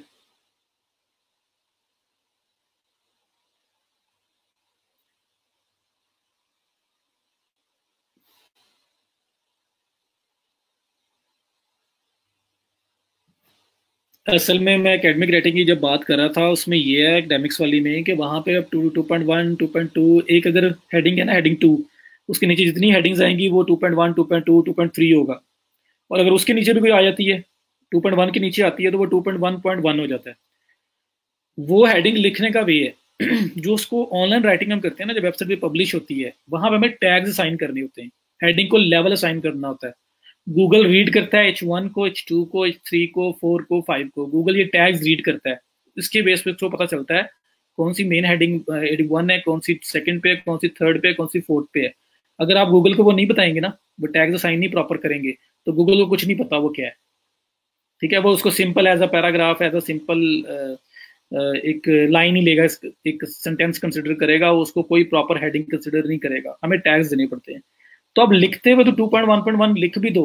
अब अगर एकेडमिक्स राइटिंग कर रहे हो, अगर वो ऑनलाइन पब्लिश कर रहे होगे ना, तो आप उसको, आपको टैग देना पड़ेगा। वो H3 है तो H3 का टैग लगाना पड़ेगा ऊपर, तो H2 का टैग लगाना पड़ेगा उसके ऊपर।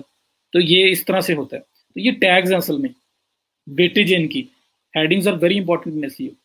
तो अगर 3 फॉर एग्जाम्पल फर्स्ट हेडिंग है ना, तो वहां पे आप लिख देते हो हेडिंग 1, तो फर्स्ट हेडिंग आ गई, उसको हम H1 का टैग साइन कर देते हैं। सेकेंड हेडिंग है, सेकेंड हेडिंग होती है जी 1.1, अगर आप वहां पे लिखते हैं एकेडमिक्स में राइटिंग करते हुए, तो टैग जो साइन होगा ना, जो पब्लिश करते हुए, हम उसको H2 का साइन करेंगे। फिर सेकेंड हेडिंग स्टार्ट होती है, वहां पे आप वैसे लिख रहे हैं, लेकिन उसको जब आप टैग साइन करेंगे, जब उसको पब्लिश कर रहे होंगे ऑनलाइन, तो हमें बताना पड़ेगा कि ये H3 या H2 है। इस तरह से सब कुछ हो रहा होगा ये।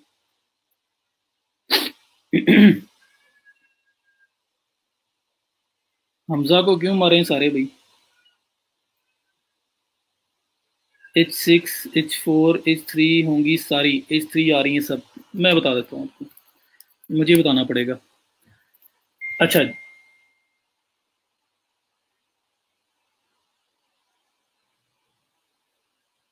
ये रोम जो है,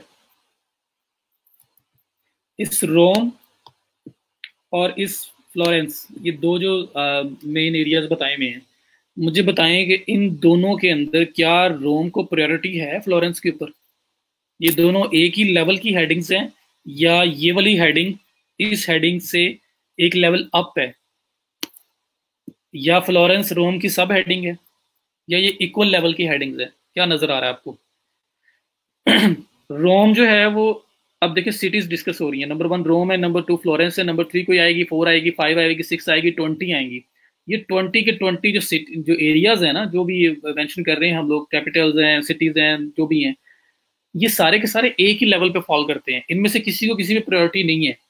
तो ये रोम और फ्लोरेंस एक ही लेवल पे हैं।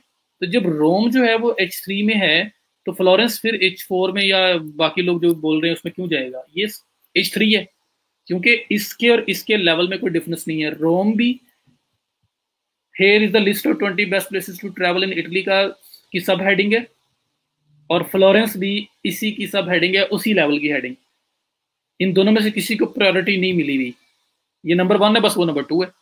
तो अगर ये H3 है, तो ये हेडिंग भी आपकी असल में H3 हेडिंग ही जानी है। ये बताएं, आप समझ आ गई?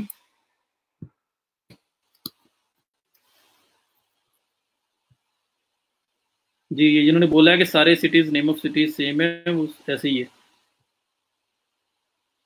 हमजा क्या कह रहा था? मैं नहीं बताऊंगा। वो क्वेश्चन से टेंशन में आ रहे हो, या इतनी ज्यादा एक्सप्लेनेशन से कि आपको पहले से चीजें आती हैं? बता दिया करो।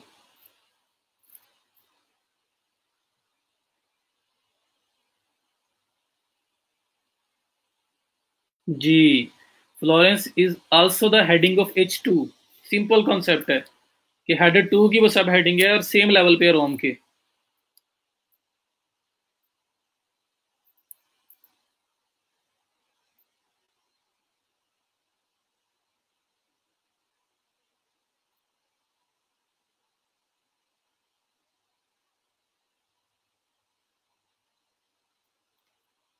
चलो, कोई इशू हो तो लिख देना यार।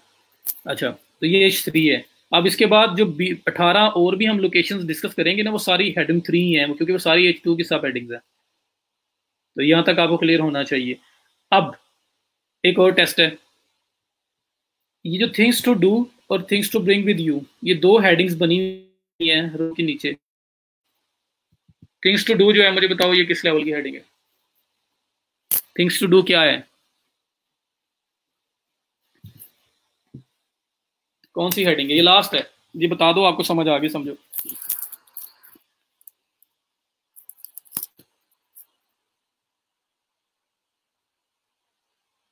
H4 दो लोगों ने H4 बोल दिया है। तो रोम के नीचे थिंग्स टू डू और things to bring with you दो हेडिंग्स आ रही हैं। मैंने बोला थिंग्स टू डू जो है, ये हेडिंग का लेवल क्या है, इसको क्या बोलेंगे? H1, H2, H3, H4, H5, H6 क्या है ये? H3.1। तो 3.1 अंजा फिर क्या हुआ? जो मैं टैग बोल रहा हूँ उसमें 3.1 is equal to 4। Sub heading of H3 is equal to H4। तो ये हेडिंग आपकी H4 हेडिंग है, ये वाली। इस हेडिंग को आप H4 हेडिंग बोलोगे, क्योंकि it's the sub heading of H3। ये H2 की डायरेक्ट सब हेडिंग नहीं है। ये H2 के नीचे सब हेडिंग है रोम, और रोम के आगे सब हेडिंग है थिंग्स टू डू। तो ये हमारा H4 है। ये फोर्थ लेवल पे फॉल कर रहा है। ये H3 की सब हेडिंग है। ये H3 था क्योंकि ये H2 की सब हेडिंग थी।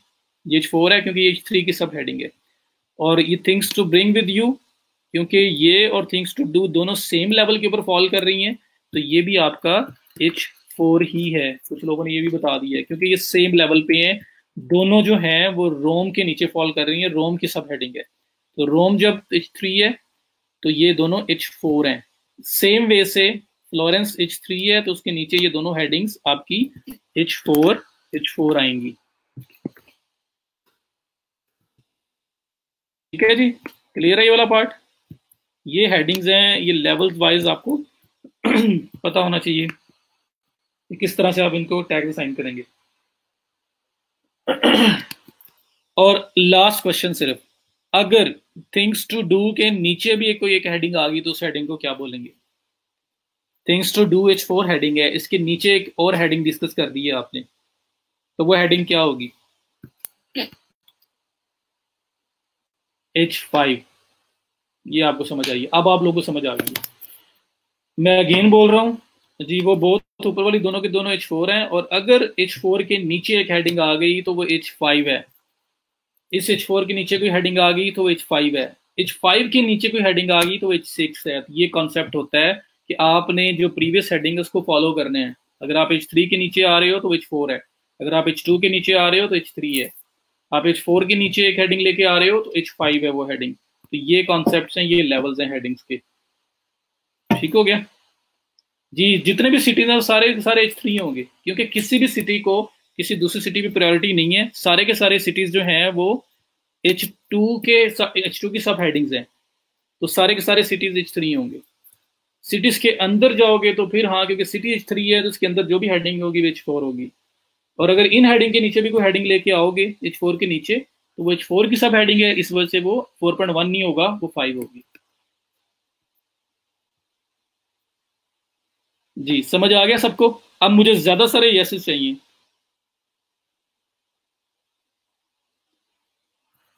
देखिए, वो किसी ने बोला है कि नीचे का मतलब ये थोड़ा ही है कि उसी की सब हेडिंग हो। जब ये फ्लोरेंस मेन हेडिंग चल रही है ना, तो इसके नीचे ये जो हेडिंग्स आ रही हैं दो, वो इसकी सब हेडिंग्स हैं, तो ये H4 है। अगर ये सेपरेट होती तो फिर H4 नहीं होनी थी। ठीक है, फिर ये वापस अपने मेन लेवल पे आ जानी थी।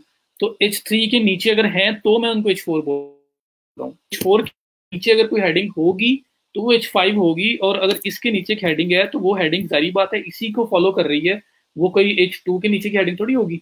अब इस तरह से सिटीज खत्म होते हैं। सिटी खत्म होने के बाद आप कहते हो कॉन्क्लूजन, आपने एक हेडिंग बना दी है।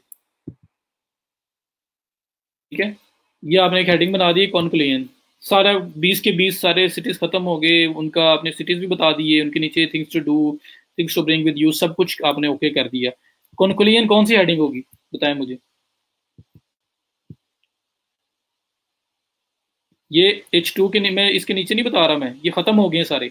अब मैं एंड पे आर्टिकल को कंक्लूड कर रहा हूँ, तो कंक्लूजन कौन सी हेडिंग होगी, किस लेवल की हेडिंग होगी, बताएं मुझे।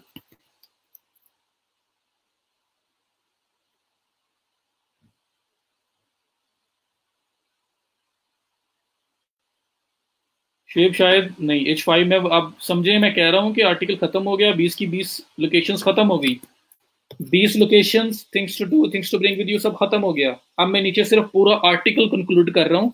मैं इस हेडिंग को कंक्लूड नहीं कर रहा, या इस बात को कंक्लूड नहीं कर रहा। अगर तो मैं हर हेडिंग के अंदर एक कंक्लूजन ऐड कर रहा हूँ ना, तो फिर वो और चीज है।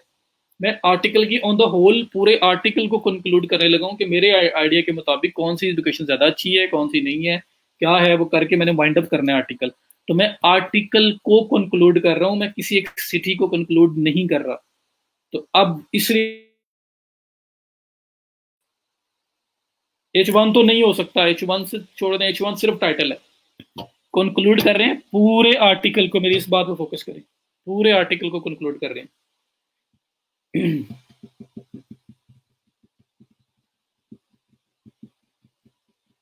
शुए 4.1 नहीं, 4 तो ये है ना, थिंग्स टू डू 4 है, things to bring with you 4 है।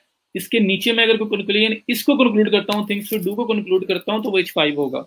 मैं अगर ये फ्लोरेंस जो है H3 इसको कंक्लूड करता हूँ तो वो H4 होगा। मैं पूरा article on the whole conclude करने लगा हूँ, ऑन द होल।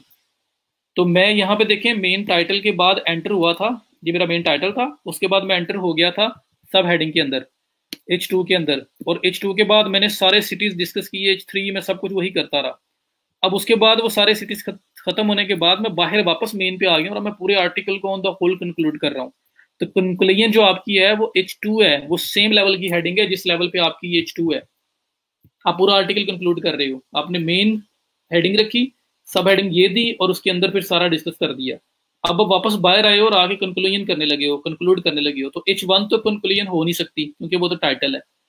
और कंक्लूजन जो है वो इसको भी फॉलो नहीं कर सकती, क्योंकि मैं सिर्फ इस लिस्ट को, इनको इनको नहीं कंक्लूड करना चाह रहा, मैं पूरा आर्टिकल कंक्लूड करना चाह रहा हूँ। तो पूरा आर्टिकल जब मैं कंक्लूड करने जाऊंगा, तो कंक्लूजन जो है वो भी आपकी सेम H2 लेवल पे, मतलब इस हेडिंग को फॉलो कर रही है। वो H1 की डायरेक्ट सब हेडिंग है। H1 की दो सब हेडिंग्स थी इस आर्टिकल में। पहली हेडिंग थी ये वाली, hair is the list of 20 best places, और उसको डिस्कस कर दिया। और दूसरी हेडिंग है H1 की कंक्लूजन, कि पूरा आर्टिकल अब कंक्लूड हो रहा है, तो वो भी H2 की हेडिंग है, सेम लेवल के ऊपर फॉलो करती है। बताएं, समझ आइए? अक्सर लोगों ने H2 लिखा था वैसे।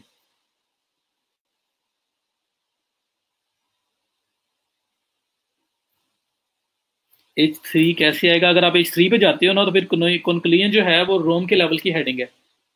तो रोम की लेवल की हेडिंग तो कंक्लूड नहीं ना कर सकती। अगर हाँ, इस लिस्ट को आपने अंदर ही अंदर हेडिंग 2 के नीचे नीचे कंक्लूड करना है, तो वो H3 आपका होगा, क्योंकि वो सेम इसी लेवल पे फॉल करती है कंक्लूजन। लेकिन अगर पूरा आर्टिकल कंक्लूड करना है, तो फिर आप ये टाइटल, जिस आर्टिकल का ये टाइटल था, इसको कंक्लूड, तो फिर आप ये फर्स्ट हेडिंग तो उसको दे नहीं सकते H1, तो H2 है वो।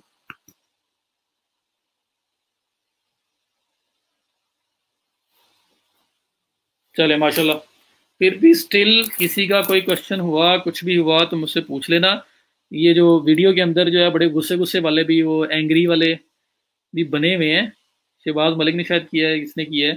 तो अगर तो कोई और इशू है, नेट का या कोई और इशू है, तो फिर आई अंडरस्टैंड। अगर इसके रिलेटेड है तो पूछ लेना।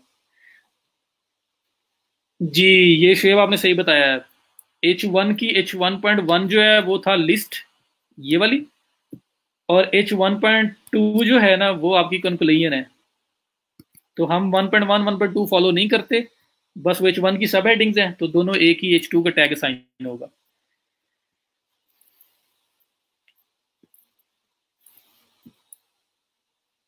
जी, मैं ये कर दूंगा। मैं कर दूंगा, मैं बल्कि ये पूरा का पूरा ऐसे ही लिखा होगा। तो समराइज कर रहा हूँ जी। सबसे पहले आपका आर्टिकल का टाइटल वो H1 है, उसकी जो सब हेडिंग होगी वो H2 है, हेडिंग 2 है। हेडिंग 2 के नीचे अगर कोई सब हेडिंग आ रही है तो वो H3 है। हेडिंग 3 की आगे सब हेडिंग है तो H4 है। H4, अगर H4 की भी कोई सब हेडिंग है तो H5 है। ठीक है। और जिस तरह से यहाँ पे हेडिंग 2 के नीचे 20 हेडिंग्स आनी है, 20 सिटीज की, तो बस सारी की सारी सिटीज H3 है। H3 के अंदर things to do, things to bring with you आ रहा है, तो वो H3 की सब हेडिंग्स हैं, तो इसलिए वो H4 है। और अगर इनके नीचे भी कोई सब हेडिंग होती, तो H4 को थिंग्स टू डू के नीचे स्ट्रेट अवे आ रही होती, जो इसको फॉलो कर रही होती, तो वो H4 की सब हेडिंग थी, तो वो H5 होना था। तो दैट इज ऑल। ये पैटर्न है, ये लेवल्स हैं जिनको आपने डिस्कस, जिसको आपका पता होना चाहिए आपको कि कैसे टैग असाइन करते हैं।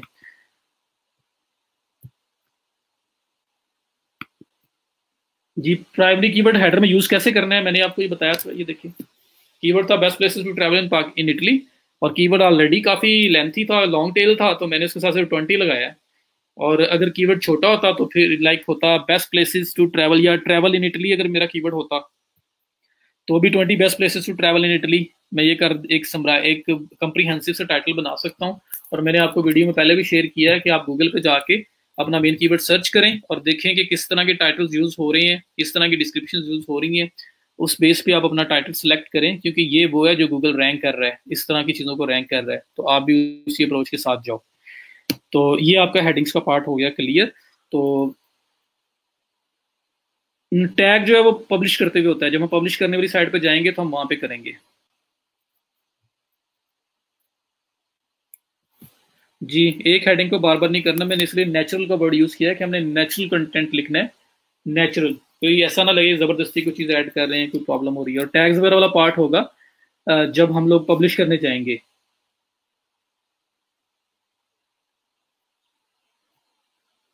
चलिए, अभी माशाल्लाह अभी और चीजें भी आएंगी जब हम देखते हैं। नहीं, जो ये राइटिंग है ना, आपने लिखना है और वर्ड के अंदर डिलीवर कर देना है, आपका काम खत्म है। ठीक है। पब्लिश करने वाला पार्ट अलग है, अगर वो कोई करवाएगा तो उसका पे करेगा। अच्छा, चलें जी। अभी हम लोग यहाँ पे, मैं इसको करता हूँ, use your primary keyword with in the headers of the article. तो H1 की बात तो मैंने अलहदा भी कर दी थी वैसे, तो मैं यहाँ पे ना एक ब्रैकेट में लिख देता हूँ, ताकि H1 तो हम बात कर चुके हैं। H2, H3, H4 एटसेट्रा, जो भी है, ये आप खत्म किया आपने। उसको मैं नीचे ले जाता हूँ ताकि वाला पेज क्लीन हो जाए। मुझे ये बताएं कि एक आर्टिकल के अंदर, मैंने H1 तो आपको बता दिया, हेडिंग 1 होती है। एक आर्टिकल के अंदर हेडिंग 2 कितनी हो सकती हैं, तो ये भी वैसे आपको क्लियर है, मैं बस स्ट्रेट अवे बता देता हूँ। हेडिंग 2 डिपेंड करता है आर्टिकल के ऊपर, 10 भी हो सकती हैं, 50 भी हो सकती हैं, 100 भी हो सकती हैं। हेडिंग 1 जो है टाइटल है, वो एक ही होता है आर्टिकल का। हेडिंग 2 मल्टीपल हो सकती हैं, हेडिंग 3 मल्टीपल हो सकती हैं, हेडिंग 4 मल्टीपल हो सकती हैं। But now the point is कि मैंने जब यहाँ पे बोला कि प्राइमरी कीवर्ड को आप टाइटल के अंदर यूज करें, टाइटल ये H1 है, इसके अंदर आप यूज करें, तो वो तो कर दिया क्योंकि टाइटल है ही एक, तो उसके अंदर यूज हो गया। Heading 2, heading 3, heading 4, heading 2 for example आपके आर्टिकल के अंदर हैं 20, जैसे ये इस केस में तो वैसे उसमें यूज ही नहीं हो सकता, वैसे मैं एक एग्जांपल दे रहा हूँ। चले हेडिंग 2 आपके पास है 10, बल्कि इधर 3 थी हमारी वैसे। चले हेडिंग 2 10 है, तो 10 में क्या 10 के 10 में कीवर्ड यूज होना चाहिए? बताएं जरा, कॉमन सेंस थोड़ी यूज करें। जी, ये लाइव जो वेबसाइट पे लाइव पब्लिश करते हैं ना, तो तब ये हेडर के टैग असाइन करना जरूरी है, गूगल इनको ऐसे रीड करता है।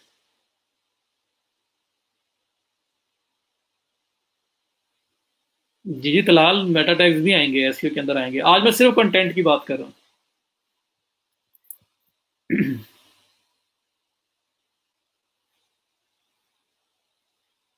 जी, आप प्रॉपर टैग असाइन कर दें, हेडिंग्स को वर्ड के अंदर ही कर दें, ताकि क्लाइंट जब पब्लिश करे तो उसके लिए ईजी हो जाए, कॉपी पेस्ट करे टैग्स ऑटोमेटिकली आ जाए।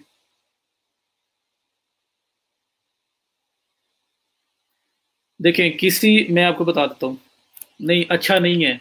एक आर्टिकल के अंदर ये नो वाला आंसर ठीक है। एक आर्टिकल के अंदर 10 H2 यूज हुए में ना, और 10 के 10 के अंदर आप वो अपना कीवर्ड इंसर्ट कर दें, तो सारी की सारी जो उसके नेचुरल एक इसका इम्पैक्ट होता है ना, वो सारा ब्रेक हो जाएगा। नेचुरल लगेगा ही नहीं, वो आर्टिकल ऐसा लगेगा आर्टिफिशियल है। ये हो ही नहीं सकता जी। अब यहाँ पे अब हर आर्टिकल के अंदर आप जी best places in Italy, best places to travel in Italy, best places to travel in Italy, ठीक है? तो ऐसा आप नहीं कर सकते। हर एक H2 के अंदर, हर एक H3 के अंदर, हर एक H4 के अंदर आप अपना कीवर्ड यूज नहीं करेंगे, वो ओवर ऑप्टिमाइज्ड हो जाएगा, वो कीवर्ड स्टफिंग हो जाएगी। उससे बल्कि आपको नुकसान होगा। रीडर भी पढ़ने आएगा तो उसको आर्टिफिशियल लगेगा, और गूगल भी उसको देखेगा कि ये क्या उसने किया हुआ है, हर जगह पे कीवर्ड यूज हुआ हुआ है। तो नेचुरलिज्म सारी ब्रेक हो जाएगी, वो हमने नहीं करना। हमने किसी एक H2 में, किसी एक H3 में, किसी एक H4 में हमने यूज करना है, मस्ट है। एक के अंदर, दो के अंदर हो गया, तीन के अंदर हो गया, नेचुरल खुद ही ऐड हो रहा था तो हो गया है, तो ठीक है, कोई मसला नहीं है। लेकिन ये नहीं करना कि जबरदस्ती सारे 10 के अंदर, 10 H2 है, 20 H3 है, सबके अंदर ही कीवर्ड यूज किया हो, नहीं। H1 एक ही है तो इसमें तो यूज होगा। H2 10 है तो किसी एक में मस्ट है। H3 10 है, किसी एक में मस्ट है। H4 10 है, किसी एक में मस्ट है। मस्ट यूज कर लें, आपको बेनिफिट होगा। और अगर आप दो तीन में भी यूज हो रहा है, खुद ही हुई जा रहा है, नेचुरल वे से हो रहा है, खुद से एडजस्ट आता ही आता है, तो आप कर दें, जबरदस्ती ऐड नहीं करना। और दूसरा ये कि अक्सर आर्टिकल्स होते हैं जिसमें H4 यूज ही नहीं होता, H3 तक ही एंड हो जाता है, तो H3 तक यूज कर लें। H4 अगर यूज हो पाता है तो मस्ट यूज करें, आपको बेनिफिट मिलेगा। नहीं होता तो H1 H2 H3 जो है ना, वो तो मस्ट है, उनको तो आपने कभी भी नहीं छोड़ना। तो H4 भी अगर यूज हो सकता है तो आपको एडवांटेज मिलेगा, वो भी करें, उसके अंदर भी कीवर्ड एडजस्ट कर दें। तो किसी एक हेडिंग के अंदर मस्ट है, दो तीन के अंदर नेचुरल वे से खुद ही हो रहा है, ठीक है, आपने ऐड नहीं करना जबरदस्ती। ये क्लियर हो गया?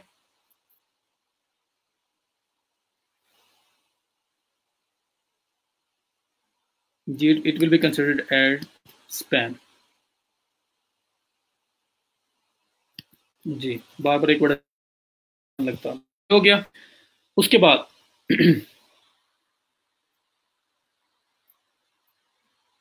द कीवर्ड, या प्राइमरी में यूज कर रहा हूँ तो मैं प्राइमरी यूज करता हूँ यहाँ पे। The primary keyword density should be around 1% throughout the article,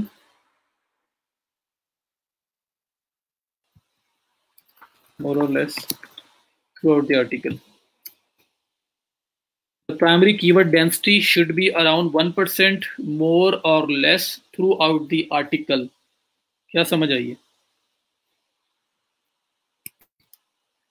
मैं ही बता देता हूँ।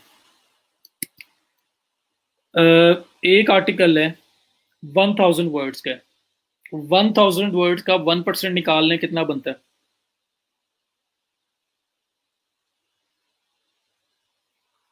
1000 का 1% क्या होता है?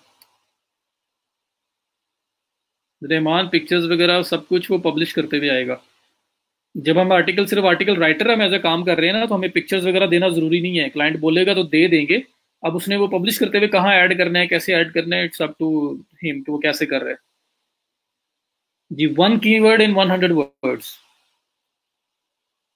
ठीक है, तो 10 बार मोर और लेस, ये कोई मैं एग्जैक्ट नहीं बता रहा, ये कोई गूगल नहीं कहता 10 बार यूज कर लो तो तुम लोग रैंक हो जाओगे, ऐसा नहीं है।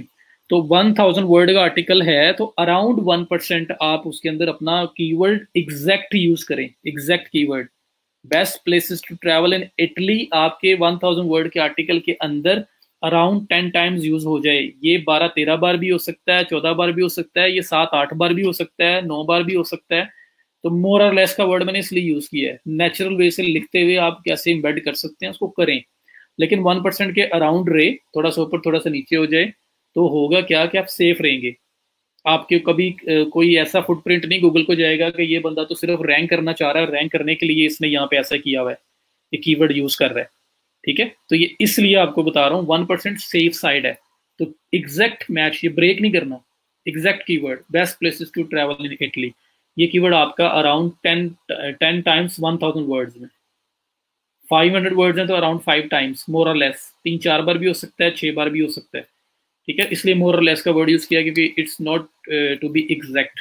तो प्राइमरी कीवर्ड फॉर एग्जांपल हमने अभी तक जो यूज किया ना, टाइटल में एक बार यूज हो गया, फर्स्ट सेंटेंस, फर्स्ट पैराग्राफ में फर्स्ट सेंटेंस में एक बार यूज हो गया, 2 बार हो गया।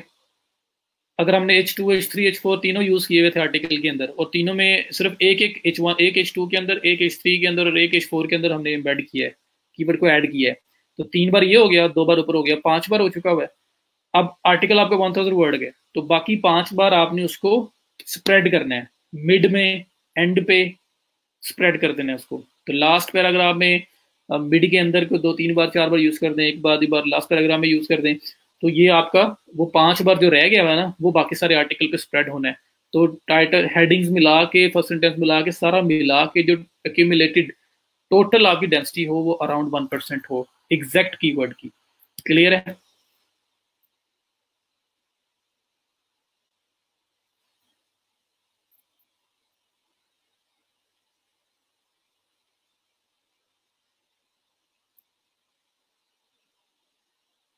जी, shouldn't be more than 1%, around 1% है, मोर और लेस थोड़ा बहुत हो सकता है, ये सेफ साइड के लिए बोल रहा हूँ आपको।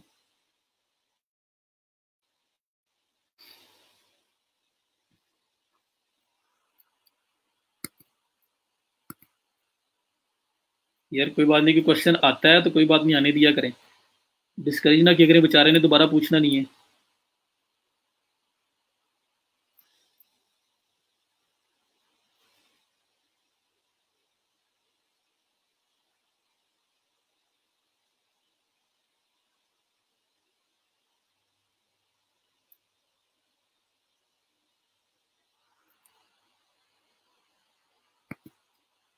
ठीक है, तो मैं ये बता रहा हूँ कि अगर 500 वर्ड का आर्टिकल है तो उसमें कीवर्ड आपका अराउंड 5 टाइम्स आना चाहिए।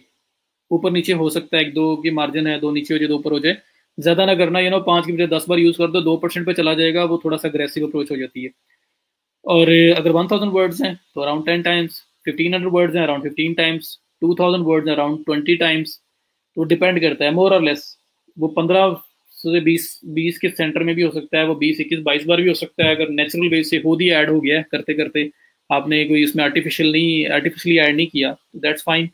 तो 1% इज सेफ साइड। तो आप एग्जैक्ट मैच कीवर्ड, तो एक आर्टिकल अगर आप 1000 वर्ड का लिख रहे हो, best places to travel in Italy, तो आपने best places to travel in Italy को अराउंड 10 टाइम्स यूज करना है उस 1000 वर्ड के आर्टिकल में। एक बार हेडिंग में आया है, 3 H2 H3 और H4 में एक एक बार आ गया है, एक एक हेडिंग में 4 ये हो गया, और एक फर्स्ट पैराग्राफ में फर्स्ट सेंटेंस में आ गया, 5 बार हो गया, और 5 बार जो बाकी रह गया है, 5 बार 6 बार 4 बार वो आप स्प्रेड कर दें बट एंड पे आर्टिकल के सेंटर में, और इस तरह से आप स्प्रेड कर देंगे। ये एग्जैक्ट की बात कर रहा हूँ, ये एग्जैक्ट ये वाला कीवर्ड विदाउट ब्रेक किए आपने यूज करना है, जो उसकी अराउंड 1% डेंसिटी बोल रहा हूँ। आई होप कि क्लियर है आप सबको। असाइनमेंट देता हूँ, मैं देता हूँ, बस ये खत्म होने वाला है ये।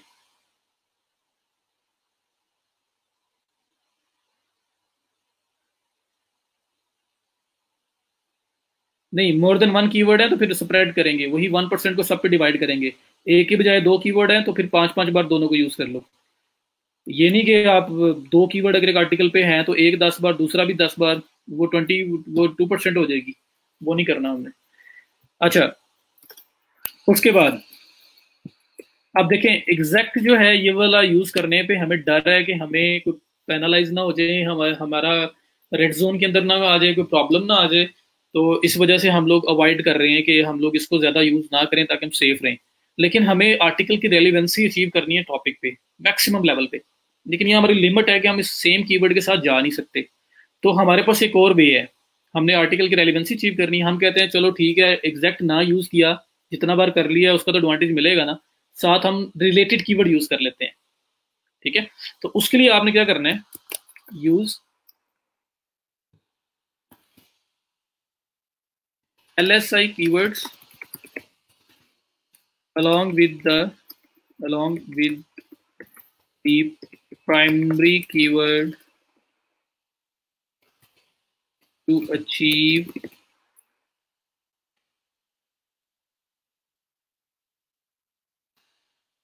maximum topic relevancy without, बस इतना ही लिखना है। ठीक है, अच्छा जी, अब LSI क्या होते हैं?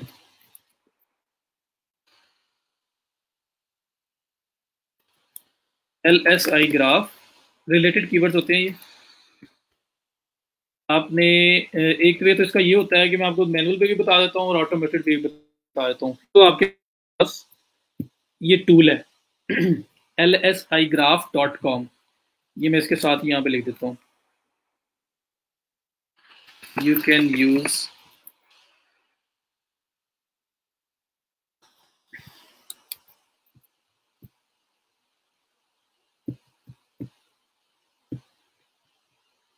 lsigraph.com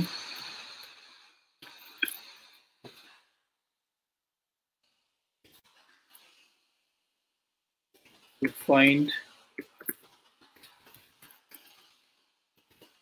LSI keywords। अच्छा, ये LSI ग्राफ है जी। LSI जो कीवर्ड होते हैं ना, ये रिलेटेड सिमेंटिक कीवर्ड्स होते हैं। अब इसमें होता क्या है कि एग्जैक्ट कीवर्ड तो आपकी लिमिट है, आप ज़्यादा यूज़ नहीं कर सकते। तो हम लोग क्या करते हैं, हम कहते हैं चलो कोई मसला नहीं, हम लोग रेलिवेंट, क्योंकि मैंने अभी आपको बताया कि गूगल जो अभी रैंक करता है वो कीवर्ड से ज़्यादा टॉपिक रेलिवेंसी के ऊपर रैंक कर रहा होता है। तो मैं ये करूंगा कि चलो एग्जैक्ट नहीं यूज़ करता, मैं रिलेटेड यूज़ कर देता हूँ। ऑल इन ऑल टॉपिक तो यही रहेगा ना कि places, best places in Italy, Italy में जो बेस्ट प्लेसेस हैं उनके लिए कोई भी कोई चीज़, कोई भी टर्म सर्च करता है तो मैं वहाँ पे आ सकता हूँ। तो टॉपिक तो मेरा वो उसके साथ रेलिवेंसी तो अचीव कर लूंगा ना, एग्जैक्ट भी नहीं यूज़ करूंगा और रेलिवेंसी भी अचीव हो जाएगी।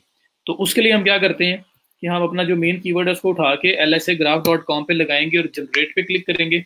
यहाँ पे आपको कुछ कीवर्ड्स निकाल के ये देगा रिलेटेड, जो एग्जैक्ट नहीं होंगे लेकिन सेम थीम के होंगे, और उसमें से हमें जो बेस्ट मिलते हैं अपने से रिलेटेड वो हम उठा लेंगे। अगर 1000 वर्ड का आप आर्टिकल लिख रहे हो तो मैं आपको रिकमेंड करूंगा 10 से 15 कीवर्ड उठा लेना ये। अब इनमें कोई लिमिट नहीं है 1% यूज करना है, कितना यूज करना है, एक कीवर्ड एक बार यूज कर लो, या चलो 2 बार कोई यूज होता है 2 बार कर लो बस। तो इसमें कीवर्ड ज्यादा हम यूज कर लेते हैं। तो ये देखें आप, ये इन्होंने कुछ कीवर्ड दिए, best places to visit in Italy and Greek, ये तो पूरा सेम सेम आ रहा है। Cities to skip in Italy, cheapest city in Italy to visit. तो ये आपने ये सर्चेज वगैरह इसके ऊपर गौर नहीं करना, हमें ये इतना नहीं चाहिए। हमें ज्यादा जो जो इसके अंदर से बेनिफिट लेना है वो लेना है कि हम रेलिवेंट कीवर्ड्स लें जो हम अपने प्राइमरी कीवर्ड के साथ एज अ बूस्टर यूज कर सके और हमारी साइट अच्छा रैंक हो सके। तो यहाँ पे मैजिकल प्लेसेस इन इटली ये यूज कर दिया, most beautiful regions of Italy, favourite places in Italy, relaxing places in Italy, most beautiful places in the world, ये तो वर्ड का आ गया है। तो इटली के रिलेटेड जो कीवर्ड आपको मोस्ट रेलिवेंट लगेंगे ना वो आपने यहाँ से पिक करने 10 से 15, और उसको आपने अपने आर्टिकल लिखने से पहले रख लेना है अपने पास, और उनको ऐसे ऐसा जहाँ जहाँ पे सेंटेंस बना रहे हैं आप करते करते उसको उनको यूटिलाइज करते जाना है। कोई एक बार यूज हो रहा है एक बार कर लें, कोई 2 बार यूज हो रहा है 2 बार कर लें। इनकी डेंसिटी भी आपकी उतनी 1% 2% पे नहीं जा रही, सारे अलग अलग कीवर्ड हैं। और लेकिन जो आर्टिकल का मेन थीम है वो आपका इटली के बेस्ट प्लेसेस के ऊपर ही बनता जा रहा है। तो रेलिवेंसी आपके टॉपिक की अचीव हो रही है आपकी, अगर आप ये रिलेटेड कीवर्ड भी साथ यूज कर लेते हैं। तो इससे होता क्या है कि एक तो हमारा आर्टिकल जो है वो गूगल की नज़र में टॉपिक के साथ बहुत ज़्यादा रेलिवेंट हो जाता है और रैंकिंग आना ईजी हो जाती है। और एक तो रैंकिंग आपकी प्राइमरी कीवर्ड की आती है, plus at the same time number of other keywords, relevant keywords, उसके लिए भी आप रैंक होना स्टार्ट हो जाते हो। तो एक कीवर्ड के लिए आपने लिखा है, लेकिन आप हो सकता है एक 100 कीवर्ड्स के लिए अल्टीमेटली रैंक हो जाए, 200 कीवर्ड्स के लिए रैंक हो जाए, जो रिलेटेड हो इसी के होंगे, बस डिफरेंट डिफरेंट तरह से लोग सर्च कर रहे होंगे। Italy best places to visit in Italy, कुछ इस तरह सर्च कर रहा होगा। कोई favourite places to visit in Italy, कुछ इस तरह सर्च कर रहा होगा। तो वो जो भी सर्च कर रहा है, आपका टॉपिक क्योंकि बेस्ट प्लेसेस इन इटली के रिलेटेड है, तो आपका आर्टिकल वहां पे रैंक होना इजी हो जाएगा। इस बात की समझ आइए।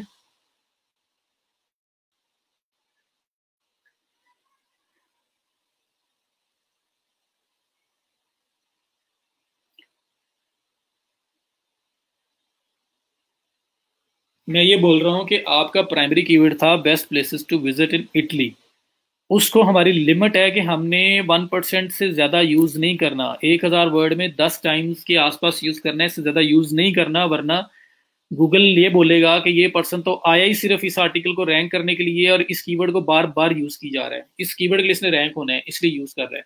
तो बजाय रैंक करने के वो उल्टा हमें उसके लिए पेनलाइज कर सकते हैं, डी रैंक कर सकते हैं, प्रॉब्लम क्रिएट कर सकते हैं। तो हम लोग क्या करते हैं कि हम लोग थोड़ा सा इंटेलिजेंस यूज करते हैं, अपनी माइंड यूज करते हैं। हम कहते हैं कि गूगल जो अब रैंकिंग कर रहा है ना, वो रैंकिंग असल में कर रहा है रेलिवेंसी की बेस पे, कीवर्ड से ज्यादा रेलिवेंसी के ऊपर बेस कर रहा होता है गूगल। क्योंकि गूगल जो है ना, वो कहता है कि 15% डेली बेसिस पे ऐसी सर्च टर्म्स सर्च होती हैं, ऐसी क्यूरीज सर्च होती हैं गूगल के अंदर, जो गूगल ने उस दिन से पहले कभी नहीं देखी होती। तो अगर गूगल कीवर्ड के ऊपर रिलाई करता रहे ना, जिस तरह पहले करता था कि कीवर्ड को दिखता था कि ये वाला कीवर्ड, कोई कोई कीवर्ड गूगल में सर्च हो रहा है, वो दिखता था किस किस आर्टिकल वाले ने ये वाला कीवर्ड प्रॉपर यूज किया हुआ है, उसको दिखा देता था। अब गूगल ऐसे नहीं करता, अब गूगल रेलिवेंसी की बेस पे दिखाता है। अगर आपने गूगल पे सर्च किया है ना, best places to travel in Italy, तो गूगल बेस्ट का वर्ड भी देखेगा, हर आर्टिकल के अंदर बेस्ट का वर्ड यूज हुआ है, प्लेसेस का वर्ड यूज हुआ है, ट्रैवल का यूज हुआ है, इटली का यूज हुआ है, जिसमें ये सारे वर्ड यूज हुए होंगे एक खास फ्रिक्वेंसी के अंदर, वो उसको उठा के आपको रैंक कर देगा। तो टॉपिक रेलिवेंसी के ऊपर भी रैंक कर रहा होता है, अब उसका मैकेनिज्म डिफरेंट है। तो हम लोग क्या करते हैं कि एग्जैक्ट को तो ज्यादा यूज नहीं कर सकते, तो कोई बात नहीं, हम रेलिवेंट उठा लेते हैं और उसको यूज कर देते हैं। हम इस कीवर्ड को तोड़ के यूज कर सकते हैं, कहीं पे सिर्फ बेस्ट प्लेसेस यूज हुआ है, कहीं पे ट्रैवल इन इटली यूज हुआ है, तो एग्जैक्ट भी नहीं यूज हुआ और यूज भी हो रहा है बीच में। तो उसके लिए मैंने आपको साथ एलएसए भी बता दिए कि यहाँ पे ये टूल ऐसा है कि जो आपको यहाँ से रिलेटेड कीवर्ड फाइंड करने में हेल्प करेगा, कि ये इतने कीवर्ड दे दिए हैं, इनमें से आप 5-10 अगर आपने लेने हैं तो it's not very difficult. Plus relevant keywords और तरीकों से भी सर्च होते हैं। आप गूगल पे जाएं और गूगल पे जाके यहाँ पे जिस तरह मैंने अभी लिखा था पहले कीवर्ड, ये देखिए, मैं दोबारा एक कीवर्ड टाइप करता हूँ और आपको बताता हूँ कि गूगल भी हमें आइडियाज देता है। Best places to travel in Italy है ना, ये लें,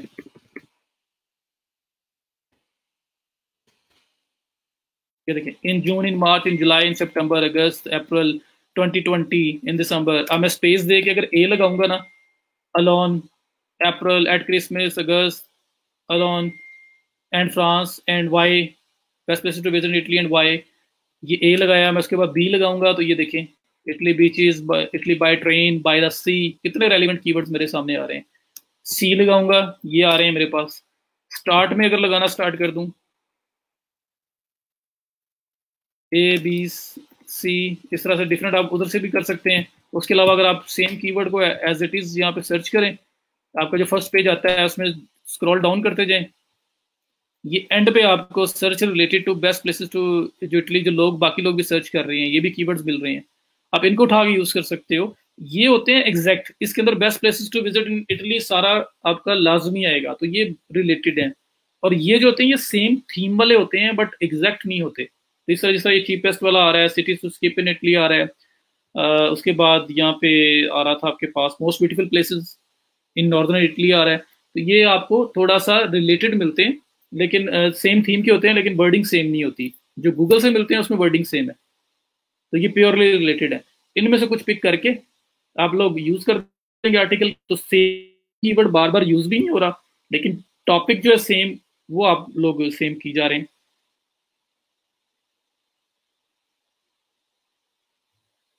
क्लियर है ये वाला पार्ट? मुझे बस यस बोलें, वरना हमारा ये पार्ट क्लियर है।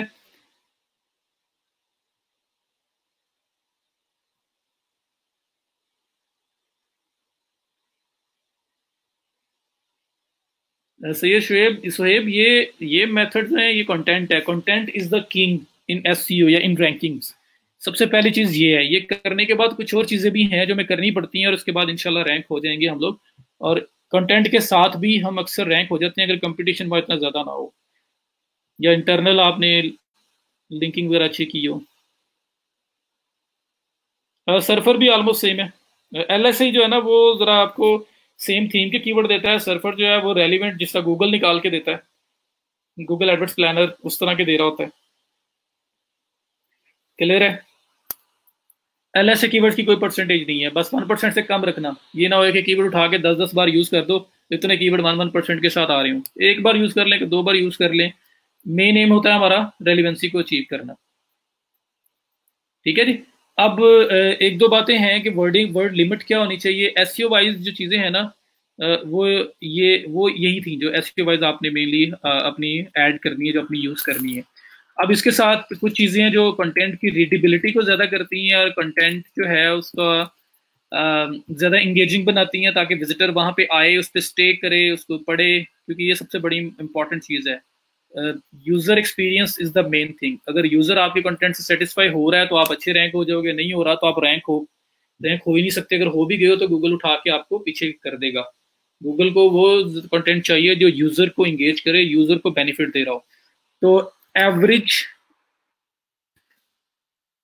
content length that ranks in Google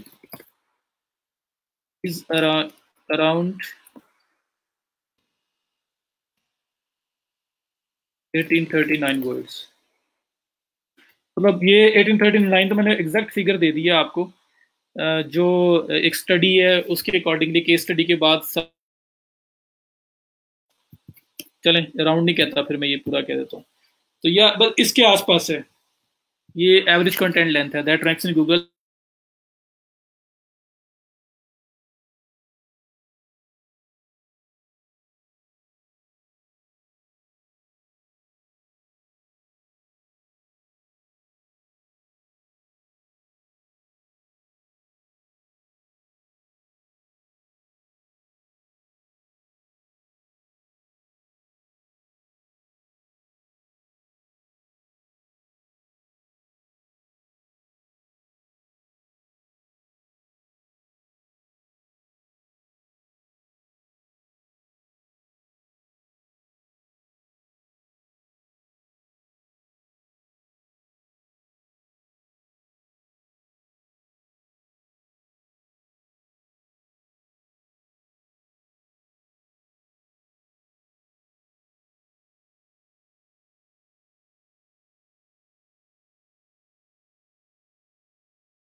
मुझे जल्दी से बता दें मैंने कहाँ पे जाके छोड़ा है, मेरी तरफ से मैंने कंप्लीट कर दिया और अब पता चला कि ये तो डिस्कनेक्ट हो चुका हुआ था।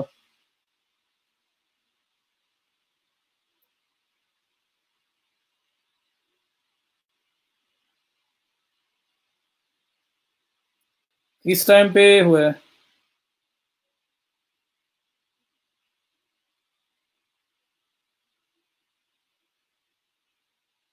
139 वर्ड्स पर। चले मैं वापस दिखा देता हूँ, मैंने ख़त्म कर दिया और वो इस तरह से चले। Average content length 1839 words as per the case study. जो जॉइंट कंटेंट है, क्वालिटी कंटेंट अच्छा रैंक होता है। ये नहीं है कि आप बस आर्टिकल लिखते जाएं छोटे छोटे और पब्लिश करते जाएं जी, फ्रीक्वेंट कंटेंट करते जाओ जी, वो पुरानी बातें हैं सारी। क्वालिटी कंटेंट हो, लेंथी कंटेंट हो, अच्छा यूजर को एक्सप्लेन कर रहा हो, जॉइंट कंटेंट जो है वो गूगल पे ज़्यादा अच्छा रैंक होता है, ये स्टडी बताती है।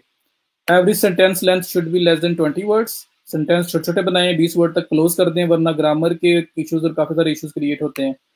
Average paragraph length should be 150 words. 150 word से कम कम वर्ड्स के अंदर पैराग्राफ फिनिश कर दें, नया पैराग्राफ स्टार्ट कर लें, इससे ज़रा ईजी हो जाता है। अब एक आपने देखा एक आर्टिकल है, उसमें 500,000 वर्ड का कंटेंट लिखा है और 2 पैराग्राफ में ख़त्म कर दिया है। ना अंदर कोई इमेज यूज़ हुआ है, ना कोई अंदर वीडियो यूज़ हुई है, बस टेक्स्ट ही टेक्स्ट है। आप लोग आएंगे देखेंगे और भाग जाएंगे, उसको पढ़ेंगे नहीं। तो इसलिए छोटे छोटे सेंटेंसेस, छोटे छोटे पैराग्राफ्स, उसमें इमेजेस वीडियोस को एम्बेड किया हो तो ज़रा आपको जो यूज़र की रीडेबिलिटी इंप्रूव होती है और उसको पता भी नहीं चलता और वो इतना कुछ पढ़ जाता है। तो ये कुछ टिप्स हैं जो आपने रीडेबिलिटी को इंक्रीज करने के लिए, यूज़र को इंगेज करने के लिए यूज़ करनी है। बाकी जी यही एसईओ है। आप एक नॉर्मल राइटिंग के अंदर असल में कीवर्ड बेस के ऊपर कंटेंट लिखते हो और आप इन सब चीज़ों को फॉलो कर लोगे तो वो कंटेंट आपका एसईओ ऑप्टिमाइज्ड कंटेंट हो जाएगा। मुझे बताएं कि ये पार्ट सबको क्लियर है? क्लियर है तो हम असाइनमेंट की तरफ आ जाते हैं।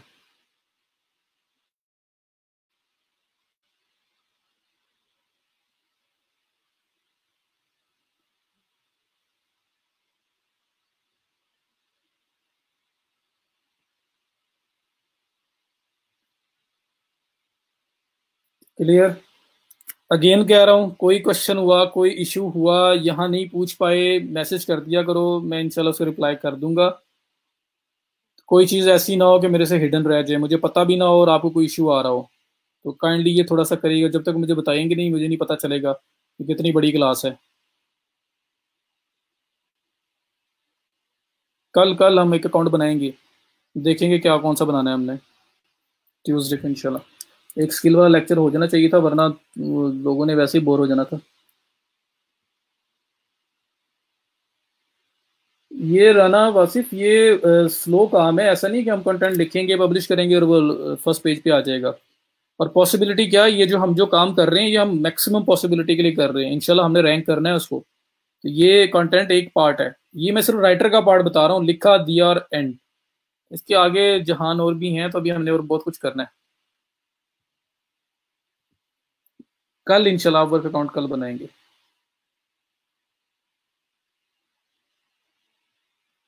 नहीं, इटली पसंद मैं नहीं करता, बस वो इटली सामने आ गया तो मैंने इसको यूज़ कर दी है। अच्छा, चलें। अभी असाइनमेंट आपकी है, छोटी सी असाइनमेंट है। मैं ये जो पोर्टफोलियो स्टार्ट में मेरे को पूछ रहा था, देखिए आप कंटेंट राइटर एज अपनी जॉब ऑफर करने जाओगे ना, सबसे पहले नेक्स्ट पर्सन पूछेगा जी अपना पोर्टफोलियो बताएं, सैंपल दिखाएं। तो पोर्टफोलियो सैंपल जो है ना वो हम लोग खुद ही बना लेंगे जहाँ बना सकते हैं। मैं आप लोगों को असाइनमेंट में 2 आर्टिकल्स दूंगा, मुझे 2 आर्टिकल्स आप लोगों से लिखवाने हैं, सब ने लिखने हैं, लिख के मुझे दिखाने हैं ना। तो कोई गड़बड़ हुई, कोई प्रॉब्लम हुआ, कोई इशू नहीं है, कौन सा आपका फीडबैक खराब होना है या किसी ने आपको कुछ बोलना है। तो आप लोगों ने 2 आर्टिकल्स लिखने हैं। टॉपिक्स मैं आप पे छोड़ता हूँ, क्योंकि मैं चाहता हूँ कि आप लोग जो टॉपिक आपको बेस्ट लगता है कि आप कवर कर सकते हैं या इंटरेस्ट आपका है जिस टॉपिक के अंदर, उसके अंदर लिखें। और ज्यादा बड़ा आर्टिकल नहीं, 500 वर्ड्स का आर्टिकल लिखें। 2 आर्टिकल लिखने हैं, 500-500 वर्ड के 2 आर्टिकल्स। वो आर्टिकल्स लिख के करना क्या है आपने, कि मुझे आपने करने हैं सेंड। मैं आपको अभी ईमेल अपना लीव कर दूंगा, उस ईमेल पर सब लोग मुझे मेल कर देंगे। उसमें से रैंडमली मैं पिक करूंगा और मैं देखूंगा, और मैं उसमें भी रिस्पॉन्स कर रहा हूँ आपको ईमेल के थ्रू भी। प्लस कुछ कुछ कंटेंट को उठा के हम ट्राई करेंगे यहाँ पे ऑन द होल भी डिस्कस कर लें, ताकि मे बी सेम इशू बाकी लोगों का भी एड्रेस हो जाए, या मैं जो देखूंगा कि ज्यादा इशू मुझे नजर आ रहा है वो मैं दोबारा डिस्कस कर दूंगा। ठीक है? तो इंशाल्लाह उस बेस पे हम करेंगे। बाकी ये है कि आप लोगों ने कल तक कोशिश करो एक आर्टिकल सिर्फ, और परसों फिर एक आर्टिकल। तो इस तरह से लिख लें, वन बाय वन करके मुझे दिखा दें, मैं एनालाइज करके बता दूंगा, जो इश्यूज होंगे आपको बताऊंगा, आप फिक्स करना, मुझे चेक कराना, उसके बाद सेव करके रख लेना। कल को कोई पर्सन अगर आपसे आके बोलता है कि मुझे आर्टिकल का पोर्टफोलियो दिखाओ या सैंपल दिखाओ, वही आर्टिकल उठा के इसको दे देना, जी मैंने पहले लिखा था, ये लिखा हुआ है, इसको चेक कर लें, ये मेरा आर्टिकल स्टाइल है, ये मेरी राइटिंग स्टाइल है, आप देख लें, अगर आपको अच्छा लगता है तो this is what I can do, और वो आपको स्पेस के ऊपर काम दे सकता है। पैटर्न कोई भी फॉलो करें, मैंने आपको सिर्फ एग्जांपल दी है, लेकिन हेडिंग्स यूज करनी है, H1 H2 H3 H4 को यूज करें। यूनिवर्सिटी की असाइनमेंट है, ऑनलाइन पढ़ी हुई है, आपने पहले लिखा हुआ था, उसके अंदर एसईओ नहीं थी, आप उसमें एसईओ वाला एलिमेंट लेके आओ, उसको थोड़ा एडिट करो, रीराइट करो, और उसके बाद मुझे वो सेंड कर दो, तो आप वो भी दे सकते हैं। जी वर्ड के ऊपर लिखना है आपने, वर्ड के देना है, आपकी यूज होगी। ठीक है जी, all clear. H1 H2 H3 आप वर्ड के अंदर ही बना लेना, हेडिंग 1 है, ये हेडिंग 2 है, हेडिंग 3 है, बस वो पब्लिश करते हुए फिर हम टैग असाइन करना सीखेंगे। टॉपिक शो मैं खुद ही नहीं बता रहा, क्योंकि डिफरेंट लोगों का डिफरेंट इंटरेस्ट होता है, तो मैं चाहता हूँ कि स्टार्ट में आप वो लिखें जो आपकी इंटरेस्ट की चीज़ है।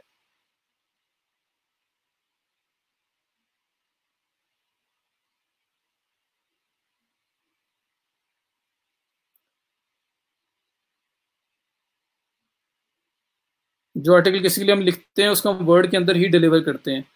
प्लस आप अपनी को फ्री साइट भी बना सकते हो, उसके अंदर लिख सकते हैं, आर्टिकल रख सकते हैं, ऑनलाइन ही लोगों को दिखा सकते हैं। हमजा टाइटल मैं इसलिए नहीं दे रहा कि मे बी अगर मैं आपको बोलूँ जी ट्रैवल पे लिख दो, मैं आपको बोलूँ हेल्थ पे लिख दो, आपका इंटरेस्ट कुछ और हो, तो स्टार्टिंग में वो उस टॉपिक पे लिखें जिस पे आपकी ग्रिप है, आपको लगता है कि आपका फेवरेट है और आपको उसमें लिखने में मजा आता है, आप उसमें अच्छा लिख सकते हैं, तो स्टार्ट वहां से लें। इसलिए मैं टॉपिक ओपन रख रहा हूँ आप सबके लिए, जो टॉपिक आपको अच्छा लगता है वो कर लें। एक टॉपिक पकड़े, मुझे 500 वर्ड लिख के दिखा दें, एसईओ का एलिमेंट उसके अंदर होना चाहिए, हेडिंग्स वगैरह हर चीज जो मैंने आज बताया है सब उसके अंदर हो। ठीक है। और एक चीज और, ये जो ग्रामरली प्लेजरिज्म पूछ रहे हैं यार, ये वर्ड पे कैसे वर्क करती है करंट, अच्छा आप लोग इस तरह करें, ग्रामरली या प्लेजरिज्म के टूल्स वगैरह उसको इसको एक बार छोड़ दें, बस सिंपल बात मेरी सुन ले, कॉपी पेस्ट नहीं करना कहीं से, खुद अपना लिखना है। कल ये टूल शेयर कर लेंगे, क्योंकि अभी 54 मिनट्स हो चुके हैं, वो फिर एक नई उस पर बताना भी है मैंने आपको किस तरह से चेक होता है। जी मैकेनिकल पे लिख दें, वर्ड का अपना जो ग्रामर चेकर है फिलहाल वो यूज करें।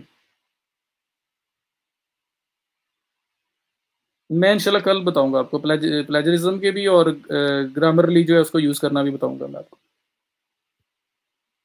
ठीक है, तो आर्टिकल लिखें आप, कल वो थोड़ा सा इसको करके डिस्कस, उसके बाद हम नेक्स्ट मूव कर जाएंगे, हम लोग स्ट्रेट अवे प्रोफाइल क्रिएशन की तरफ चले जाएंगे, ताकि अगर किसी को ये राइटिंग वाला पार्ट क्लियर है, वो उसको सेल करना चाहता है वो करे, और जो लोग कह रहे थे कि अपनी स्किल के रेलिवेंट उनको कुछ ना कुछ मिला है, और वो लोग भी अपना स्टार्ट करें अप्लाई वगैरह करना। डॉक्यूमेंट अभी अभी आपके साथ शेयर हो जाएगा, सारा अभी कर दूंगा। अच्छा एक काम और है, लेकिन चले, इंटरनल एक्सटर्नल लिंकिंग है, वो आप अभी लगाना ना, लिख लो, use internal external links.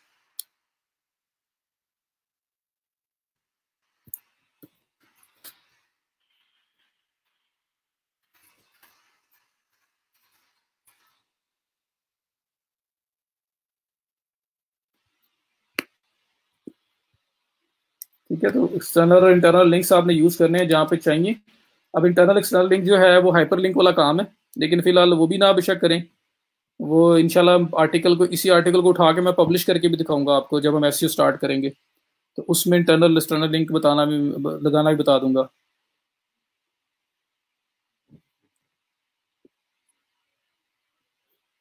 Email मैं आपको एज अ पोस्ट शेयर कर देता हूँ, मेरा ख्याल है यहाँ पे लेनी है तो यहाँ पे फिर आपसे फाइंड नहीं होगी बाद में, एज अ पोस्ट मैं अपनी ईमेल शेयर कर दूंगा। अ, मेरा ख्याल है नीलम का जब भी मैसेज आता है मैं साइड पे चला जाता हूँ। क्यूरी का भी आंसर कर दें नीलम, अभी क्यूरी आपकी फाइंड करनी पड़नी है मुझे, कॉपी पेस्ट कर दें दोबारा।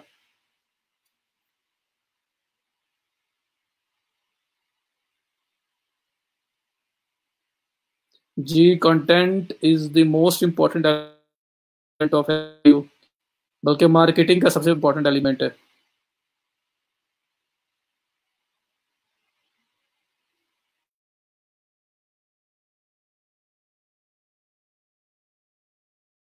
अपना मेरे मुझे मिल नहीं रहा वो पहले वाला। कोई अगर वीडियो पे तो नहीं कोई आना चाहता? वैसे तो टाइम एंड हुआ पड़ा है अब। अच्छा, मैंने कोशिश की थी आज के, मैं आज ना कुछ सवा घंटे के अंदर कुछ 12:15 तक लेक्चर एंड करूं, और आज क्वेश्चन ज़्यादा लेते हैं। बस वो हेडिंग्स वाला पार्ट जो है ना, वो ज़रा कुछ ज़्यादा टाइम ले गया हमारा।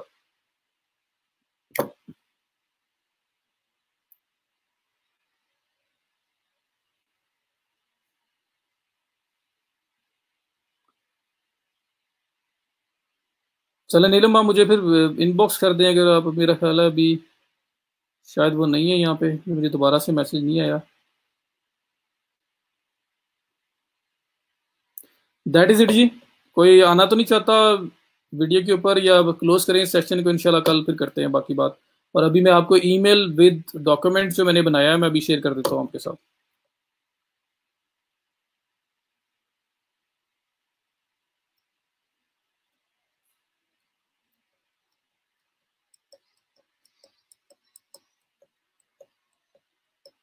चलो, मेरा ख्याल है कि सब क्लियर है।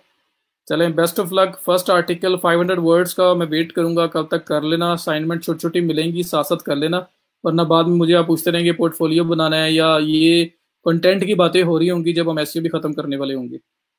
तो वैसा ना हो, कोशिश करें कि साथ साथ ही हर चीज़ आपने करते जाना है। और बाकी इंशाल्लाह ताला अल्लाह पे छोड़ दें, अपना 100% दें, और कुछ ही दिन है इंशाल्लाह चीज़ें स्टार्ट हो जाएगी।